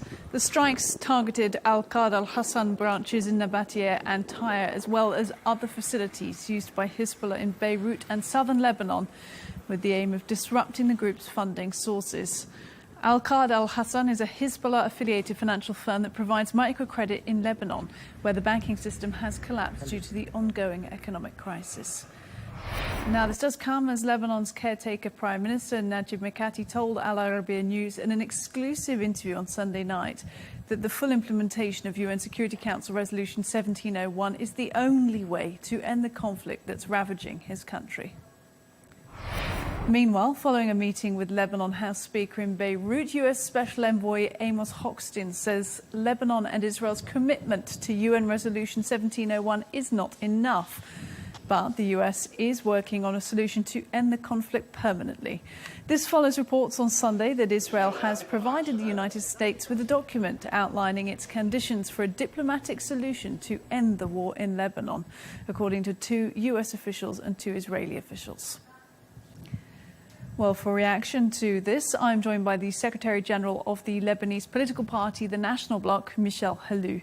Thank you for making time to speak to us again. And let's start with these latest strikes on Beirut and elsewhere in Lebanon, of course, but specifically Beirut, where you are. What have they been like? The night was extremely hard. Let's be clear, although these institutions, these branches, these banking, let's say parallel banking branches dependent on Hezbollah, first of all, they are extremely spread across the territory in Beirut and the southern suburb, in the south of Lebanon, in the Bekaa Valley, but also in other areas. And second, they are in the end civilian institutions. So the strikes last night were extremely harsh. I live right above the southern suburb of Beirut. So basically, there's been like 2 hours from 10 p.m. until 1 a.m. where the Israeli army did at least 12 airstrikes on the southern suburb. It was extremely difficult. It was extremely, let's say, traumatizing, I think, for a lot of the population. And I'm not even talking about those who actually live in those areas who were forced to leave We've seen scenes of people escaping from Beirut around midnight with nowhere to go. So it is really, really hard to go through that. And even if this institution, Al-Qarab al-Hassan, is a parallel illegal banking institution linked to Hezbollah, I think that the fact that Israel is striking it also shows that Israel really doesn't make any difference between military and civilian targets. And I think this is obviously a huge problem. The reality is that what's happening now is that Israel is actually targeting the whole Hezbollah environment, which in the end extends to the whole Shia community in Lebanon. And this shows how far Israel is ready to go in order to reach its goals, which is to try and shift the public opinion, specifically the Shia public opinion, against Hezbollah by punishing them. I appreciate that, as you've just described, that Al-Qarab al-Hassan, this financing network, is a bit sort of not rudimentary, because obviously it's quite widespread and quite established, but it is microfinancing. It's very much on the street level. But are you surprised that Israel decided to attack that financing institution in this way by kind of dropping bombs, as opposed to any other means, sort of more intelligence-based means? I think one can only be surprised by the extent of the attacks that Israel is carrying out on Lebanon. It's been, we're talking about now more than 25,000 residential units that have been destroyed. That's more than 4,000 to 5,000 buildings that have been leveled down. So we're talking about hundreds of thousands of people that have nowhere to go back to, within the 1.2 plus million displaced people. So definitely it is quite shocking to see those methods. Now, if you listen to the general discourse of the Israeli generals, I mean, it could still fit in, because they basically say, we're ready to do anything to reach our goals. So it's part of their strategy, and they're applying it, and they're going till the end, and unfortunately in total impunity. And that does not mean that we support Hezbollah. I think that a lot of Lebanese are very critical of Hezbollah, are actually opposing clearly Hezbollah's behavior, its dependence on Iran, what it has done to Lebanon and to our sovereignty. But yet they would not support Israelis' bombardments on such a wide array of targets, civilian and military, in Lebanon. Was there a sense, Michelle, a feeling last week with the announcement of the killing of Yahya Sinwar, of course, over in Gaza, but that might have the effect of undoing a lot of this, well, not undoing it, but de-escalating the tensions, seeing an end in sight for the kind of military bombardment you saw last night? Well, if you listen to the Israelis themselves, first and foremost Netanyahu, but also his Minister of Defense, Yoav Gallant, you get a very clear sense that things are not over at all, because their target has never been solely Hamas. Their target is pretty clear, that there's a mass displacement plan, forcible displacement plan in northern Gaza, to try and push all the Palestinians from northern Gaza to the south of the Strip. And that's not, that's without even talking about the larger political plan, which could be a forcible displacement from the whole Strip, plus an annexation of the West Bank, etc. So what I'm saying is just that if you listen to them, clearly Sinwar is not the end of the game, and clearly the war will keep going. Now, I would have hoped that we would get a leadership also on the Palestinian side that would be more ready to negotiate. But the reality is that the amount of atrocities that Israel has carried out in Gaza and in the West Bank as well, and in Lebanon recently, and the extremism that its leaders are going to, will, I believe, only push Hamas to go further and further, also to a more radical position as well. So I think few people expect to get a proper, solution, diplomatic solution and ceasefire through these methods. But certainly efforts being made by the United States, who've sent not only Anthony Blinken into Israel, but US Envoy Amos Hochstein into Beirut today. And that's what we led into our discussion with you, talking about the fact that he basically said this UN Resolution 1701, which de-escalated the conflict in 2006 between Israel and Hezbollah. People can't just make commitments to that anymore. There needs to be more than commitments because it didn't survive this time around. What do you say to that? Well, I believe that now what we need is very clear. We need a proper diplomatic plan. I'm talking about Lebanon here, in order to reach a ceasefire. And for that, we need concessions on both sides, both on the Israeli side and on the Iranian side. We need pressure on both actors in order to stop the fighting, stop the killing, because their country is being destroyed. But we need more than that. We need not only make sure that the fighting stops, like what happened in 2006 when they imposed Resolution 1701, but we actually need to make sure that this war not only stops, but also is the last war we have. And that means really applying the resolutions till the end. And that means breaking the cycle of violence through coming back to the state and to having a proper long-term stable solution. What happened in 2006 was basically an incomplete solution where Resolution 1701 that requested all military forces outside from the Lebanese army and the UN Blue Helmets to be removed from the southern part of Lebanon, and also requested from the Israeli army to stop its violation on Lebanon's sovereignty. None of the parties applied, neither Hezbollah in Lebanon nor the Israelis. So now what we need is to have a proper, stronger resolution that will make sure that on the one hand, Israel doesn't occupy any single square meter of our land and does not violate neither our space, neither our borders, neither our ground, basically the southern villages, but also that Hezbollah applies the resolutions entirely. The only way we can reach a proper and stable deal is to make sure everyone in Lebanon comes back to the state, to the institutions, and to the army. And this will only work if Iran is forced to basically stop its interference in our politics. We cannot afford any more Iranian interference and violations of our sovereignty by Iran either. Do you think it's possible? Do you think it's possible to get to a point where there is, as the caretaker Prime Minister has described it, new understandings of the Resolution 1701? Do you think Hezbollah will, meet all of the commitments of that, and Israel will as well around that contested region? I think it is possible, but it will definitely require first a lot of maturity from our own political class and a lot of courage from everyone in Lebanon. And from all the political actors, including Hezbollah, that will be forced to make very strong concessions. It will require also big public support in Lebanon, public opinion support, but also it will require a very strong and fair positioning from the international community that will have to increase the pressure massively on Netanyahu on the one hand and on the Iranians on the other hand. And until now, we haven't seen the pressure neither on the one nor on the other. So I think we're not there yet, but it is definitely possible because I think it's in the interest of all players in the end, at least the Lebanese and the international community.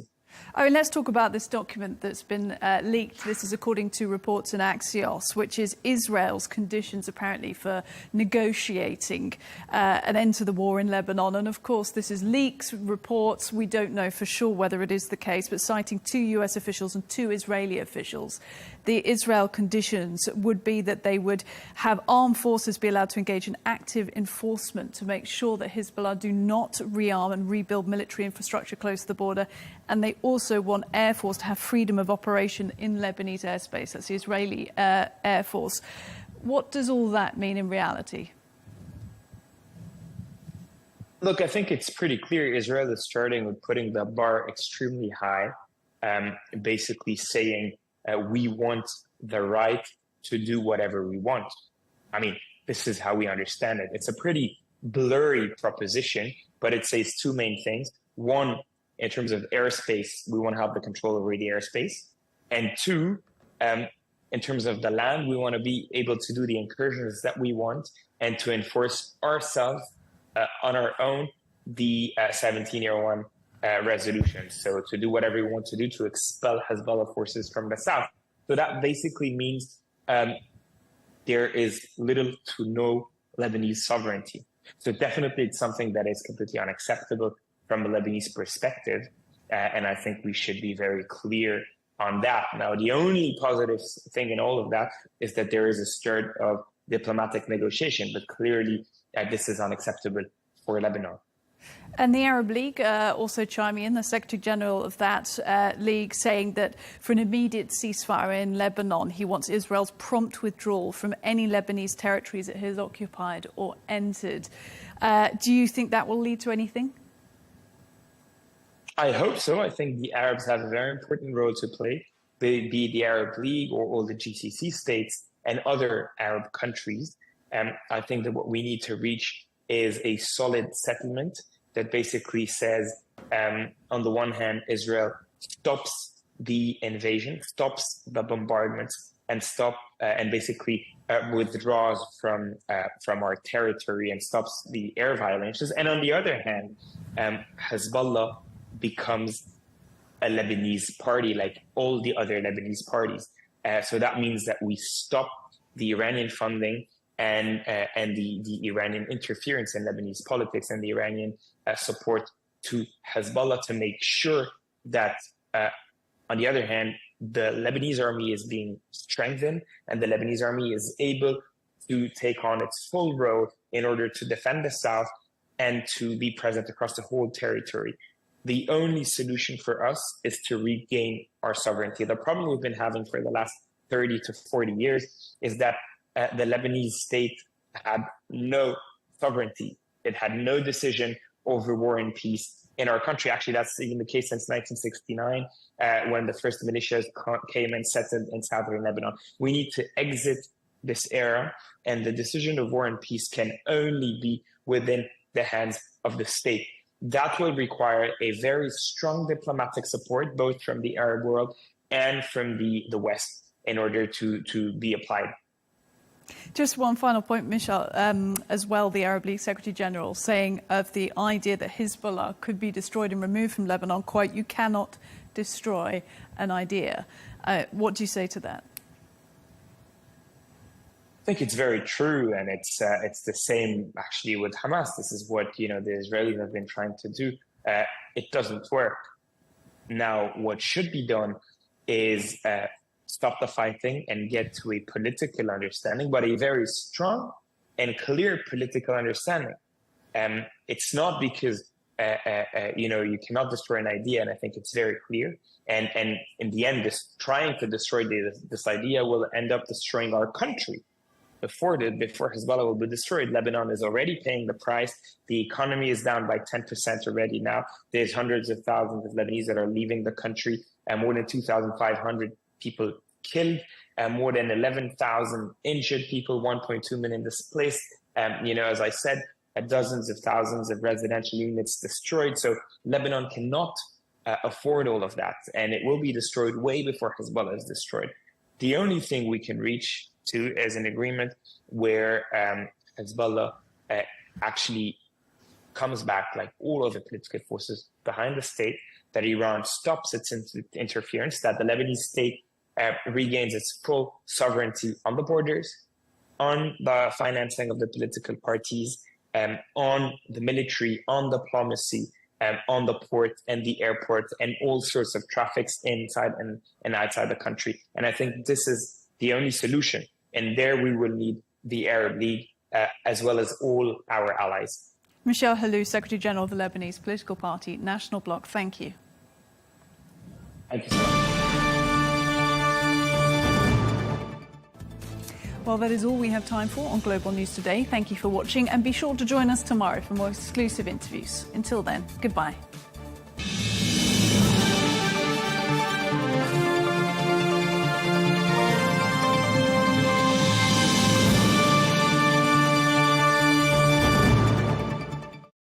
At Al Arabiya News, we go beyond the headlines. From the latest breaking news to in-depth coverage of global events.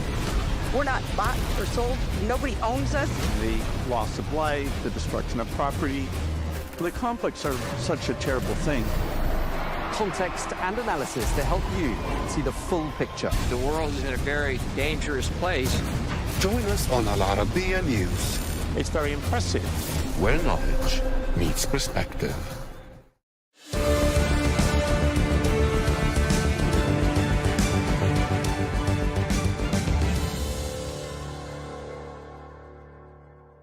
Women within and outside Afghanistan have raised their voices in protest at new Taliban rules, which include banning them from singing, reciting, or even reading aloud in public.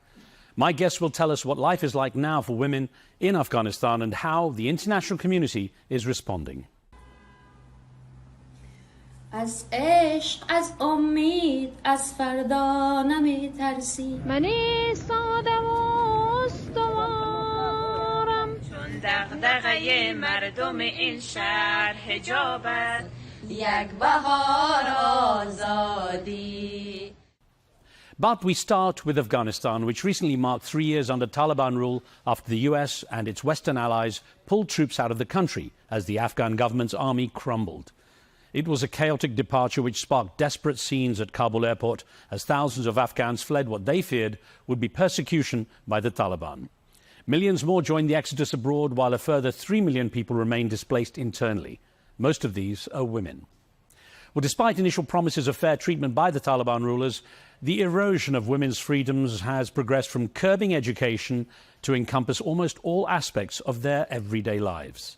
The latest decree requires women to be completely covered and accompanied by a male family member when outside the home, and their voices must not be heard. No reading allowed, no reciting poetry, and definitely no singing. Well, critical voices in the international community have accused the Taliban's policies as amounting to gender apartheid. But the Taliban have rebuffed such attacks, defending the new rules as necessary to promote virtue and deter vice, and maintaining that the new laws are based on Islamic teaching. All of which leaves us with some essential questions. What is the best future women can expect within Afghanistan? Were the Western powers naive to believe women's rights would be protected by the Taliban, or were they resigned to sacrifice those freedoms when they withdrew their forces? Is the international community powerless to influence the Taliban's stance on women? What are Islamic leaders around the world saying about the issue? Is it arrogance to even try to interfere with the Taliban system of government? And what is the likelihood of Afghan men and women uniting to oppose the restrictions? Well, I'll be joined today by two women who know this subject inside out. Later, I'll be speaking with one of the United Nations' most influential voices on discrimination against women and girls. But first up is Shukriya Barakzai, a former Afghan ambassador and member of parliament who was attacked for her views supporting women and forced to flee her country.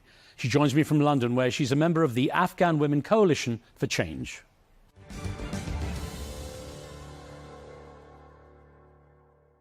Shukriya, thank you for joining me. Now, in order to understand how life has changed for women in Afghanistan since the return of the Taliban 3 years ago, let's start by talking about the freedoms which existed in the 2 decades between Taliban rule. Tell me about some of those freedoms and how was life for a young woman or girl with hopes and dreams for the future at that time? Well, thank you, Mr. Zaha. Life has been dramatically changed in the past 3 years for women in Afghanistan. You may not believe, and from 2001 till 21, the journey of Afghan women the achievement was tremendous. We had women, more than 30%, in the government administration body as a civil servant. Beside of that, women as ambassador, as a governor, as a mayor, as a minister, as advisor, as those whom they are leading very high in key position, such as Independent Human Rights Commission in the government of Afghanistan. When I say members of parliament, they all were been elected member by the people of Afghanistan. We had freedom of expression. We had saved equal rights through the constitution. But where we are today, who we are now, is just, we are not even existing according to the law that had been imposed on us in the past 3 years. Even we don't have the rights to go to school beyond year 6 or grade 6. I will touch on some of those in a moment, but, you pointed out how prominent the roles were for some of the women in that period without the Taliban controlling the country. Yourself, for example, were a member of parliament. You were also an ambassador. How much did your life change then? It's very difficult.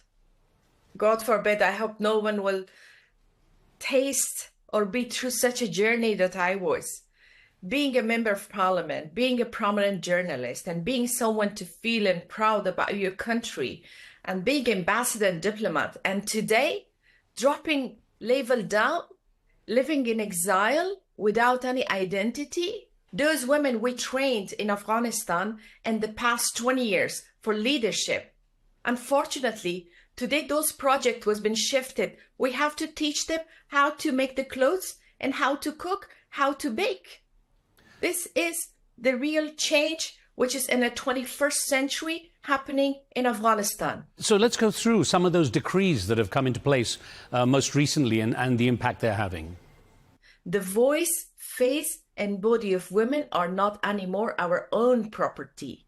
So by those decrees and by such a restriction rules, they're really eliminating the self-confidence among women. So right now, women in Afghanistan, we are not the second citizen, we are not a third citizen, we are not a citizen at all. We are not counting as a human being. When they put on you just because of your gender, just because you're women, you can't do nothing. You cannot go out of the house. You cannot go to public park. You cannot, you must cover entire your face, your body, even your voice. Can you imagine? There's any Islamic country in the earth are practicing such a things? Yeah, let me ask you then, Ms. Shukriya. So you, as you're indicating, you're not even supposed to be doing this. If you were in Afghanistan, you would be punished. What would be the punishments for such violations and how are they enforced? Well, surprisingly, those punishments needs to be chosen by individuals. It's depend from the voice of virtual soldiers whom you are facing. It could be beating you and lashing you by 100 type of lashes, whips they are putting according to their Islamic rules. In a public place, they can put you in a jail, which is, I'm sure you're aware how the situation are. These unlaw arresting include tortures, include rapes, include mental and physical illness, which is women are living at the moment. So unfortunately, even they don't put a proper kind of punishment. Every individual can take step in action against you, including the taxi driver, which will be avoiding to take you because when you don't have a male chaperone with you or mahram. I hope to get a chance to speak with the Taliban's representatives to get an idea for what the reasons are. But what do you see as the Taliban's justification for these measures? There's no justification. Simply, always what they have answered, they say, this is according to rules and principles in Afghan custom, and particularly they are highlighting the Sharia law. But the Sharia, the Islam, is not only a special Islam for Afghanistan. The Prophet Muhammad didn't send a different chapter of Holy Quran to the people of Afghanistan to be divided by the rest of the Muslim world. When it comes to covering up completely, why is the responsibility put on women as possible temptresses? It basically suggests that men are weak-willed, doesn't it?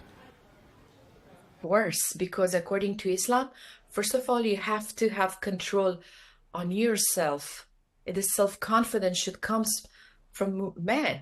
But it's not only face now, it's also the voice of women. So it's not like men are going to be irritated by the physics of women, by the face. Even their voice could bring something to the women, according to Taliban interpretation. But this is not, would you believe that? It might happen?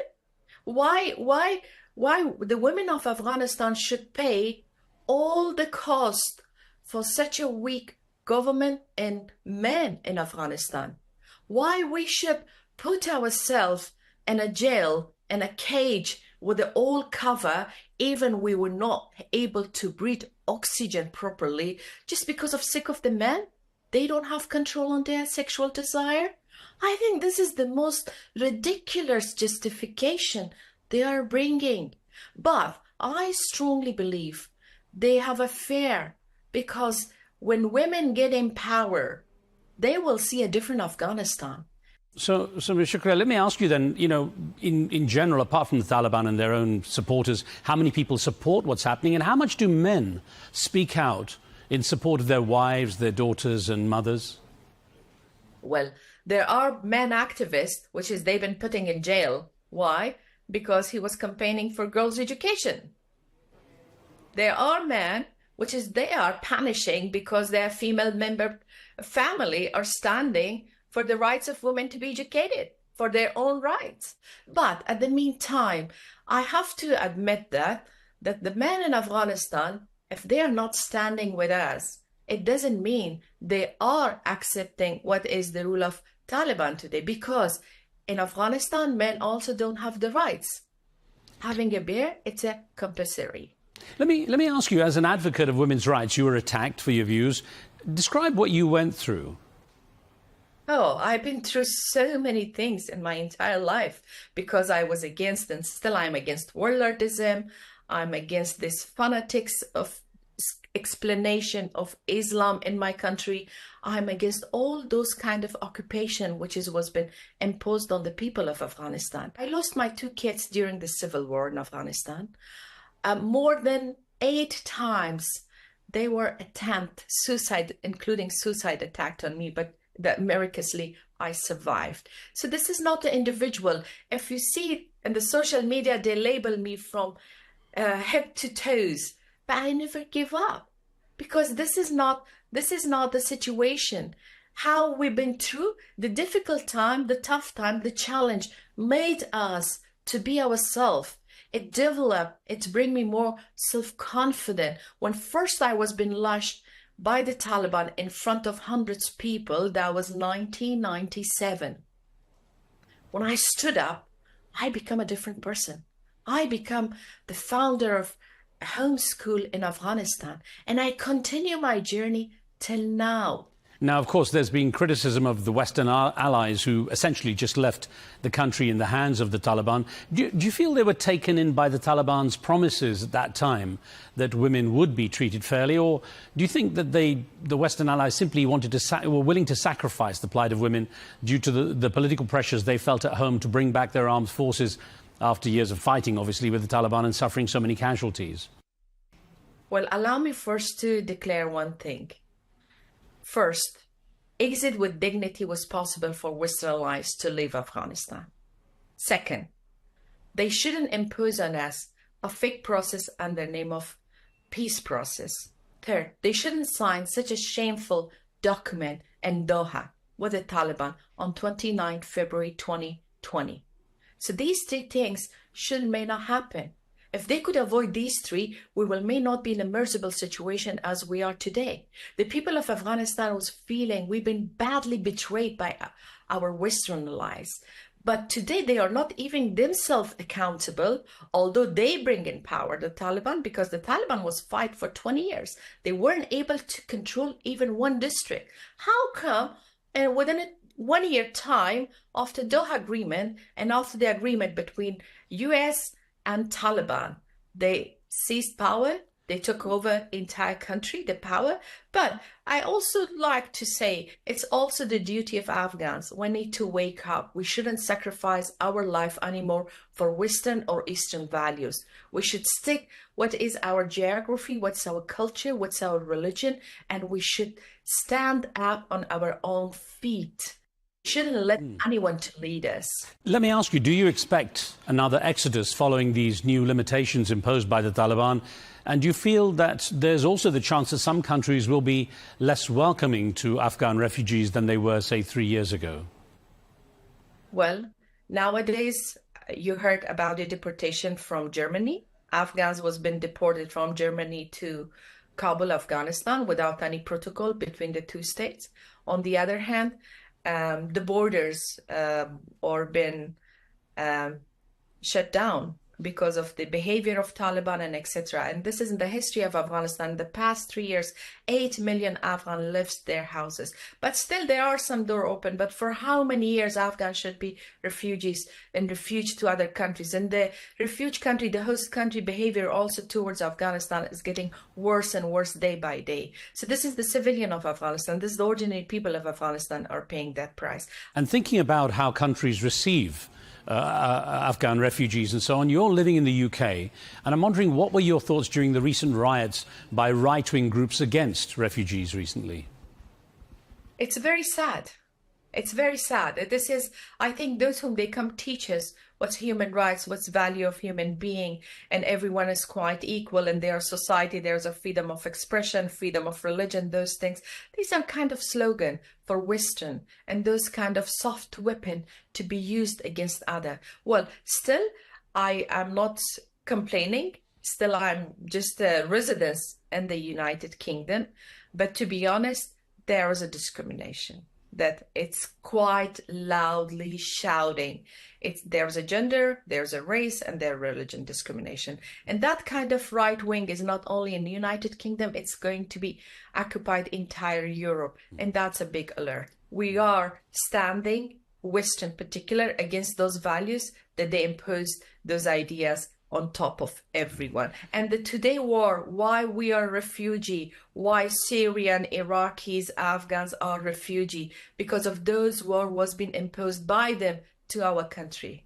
Now, while Western leaders have been criticised for failing Afghan women, what's been the response of Islamic leaders around the world? What would you expect in terms of action from progressive Muslim countries in terms of putting pressure on the Taliban? Well, just recently, OIC, Islamic Country Organization, hosted a meeting, and they invite the Foreign Ministry of Taliban there. He was not officially on the picture, but he was filling the seats of Afghanistan. I haven't seen any, in the past 3 years, strong action from the Islamic countries towards Taliban.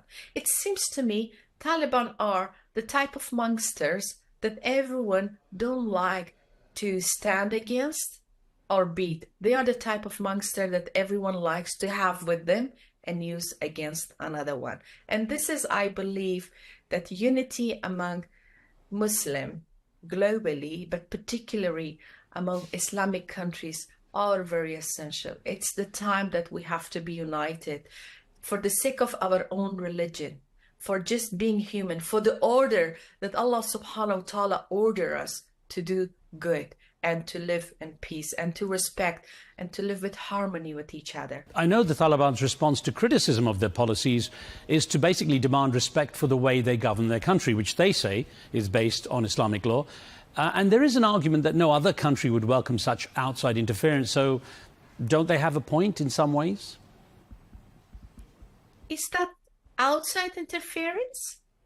When they are eliminating the half of population from being a citizen, is that outside interference, which is the Islamic State of Afghanistan, which is not state, the Emirates of Taliban, don't have any kind of written definition legally whom they are without constitution, how they can introduce themselves to the world, how they like to build a relationship with other countries where they are facing the lack of simple contract between state and citizens, between themselves and entire globe. I think it's not a kind of outsider. So let me ask you then, Mr. Shukriya, in your opinion, what impact is it having on Afghanistan's economy to have women pretty much removed from the mainstream workforce? The women contribution in Afghanistan economy was tremendous. More than 45% of our economy was with the hands of Afghan women. It's such a shame to see even women where they are leading a non-governmental organization or companies, forcefully, they have to drop their name and they should put either a male or their male family member's name on top of that, as a CEO, as a director. When it comes to the women, don't be surprised if Afghanistan will be lacking the medical doctor in the coming years. A female doctor will not be anymore there, not a female journalist, not a female engineer, not a female entrepreneurs. So this is how the contribution of economy is not only coming by men. Every society, every country, every bird needs to fly with two wings. With one wing, no one can fly. And today, the Taliban likes Afghanistan to fly with one wing. It's impossible. That's why we can see the backlash. That's why we can see the poverty. More than 20 million people live below poverty line. And if you see the situation of Afghan women, particularly when the Taliban cut their salary just to 5,000 AFs per month, and that's like $75 per month for those women, which is they are in charge of their entire family nafaka. I mean, like they're in charge of their family rent, house, food, electricity and everything. It's impossible to survive with that. You know, we've seen in recent days women both within and outside Afghanistan post videos on social media defying the new rules by singing. Well, Shukriya, outsiders might be surprised to know that the internet and social media is widespread in Afghanistan. Why do you think the Taliban permits it? Well, the Taliban already banned few famous social media platforms in Afghanistan. And the Taliban also arresting those people that they are active in a social media inside of Afghanistan. What technique we are using? They are sending posted to us, and we are sharing with the media, with the social media outside of Afghanistan, just for the sake of their safety. But I will not be surprised if soon Taliban will put some restriction even for the internet access, and that would be a big disaster because that will damage the online education, which is most of the women are taking. We are trying to deliver education online. It's not really going to be replace the proper education system, but this is how we can do today. If the Taliban will go and order that one, that will be another disaster and another bad chapter for Afghanistan and women in Afghanistan in particular. How do you see the direction of travel with this issue? Is there any prospect for a popular resistance within the country, or with boys being taught this new reality in Taliban religious schools, should we all just be resigned to a generation of women being increasingly subjugated by Afghanistan or in Afghanistan? The resistance of the people of Afghanistan may see very soon, because that frustration will not going to be acceptable by anyone in Afghanistan. The people of Afghanistan, they believe the international community because they say Taliban changed.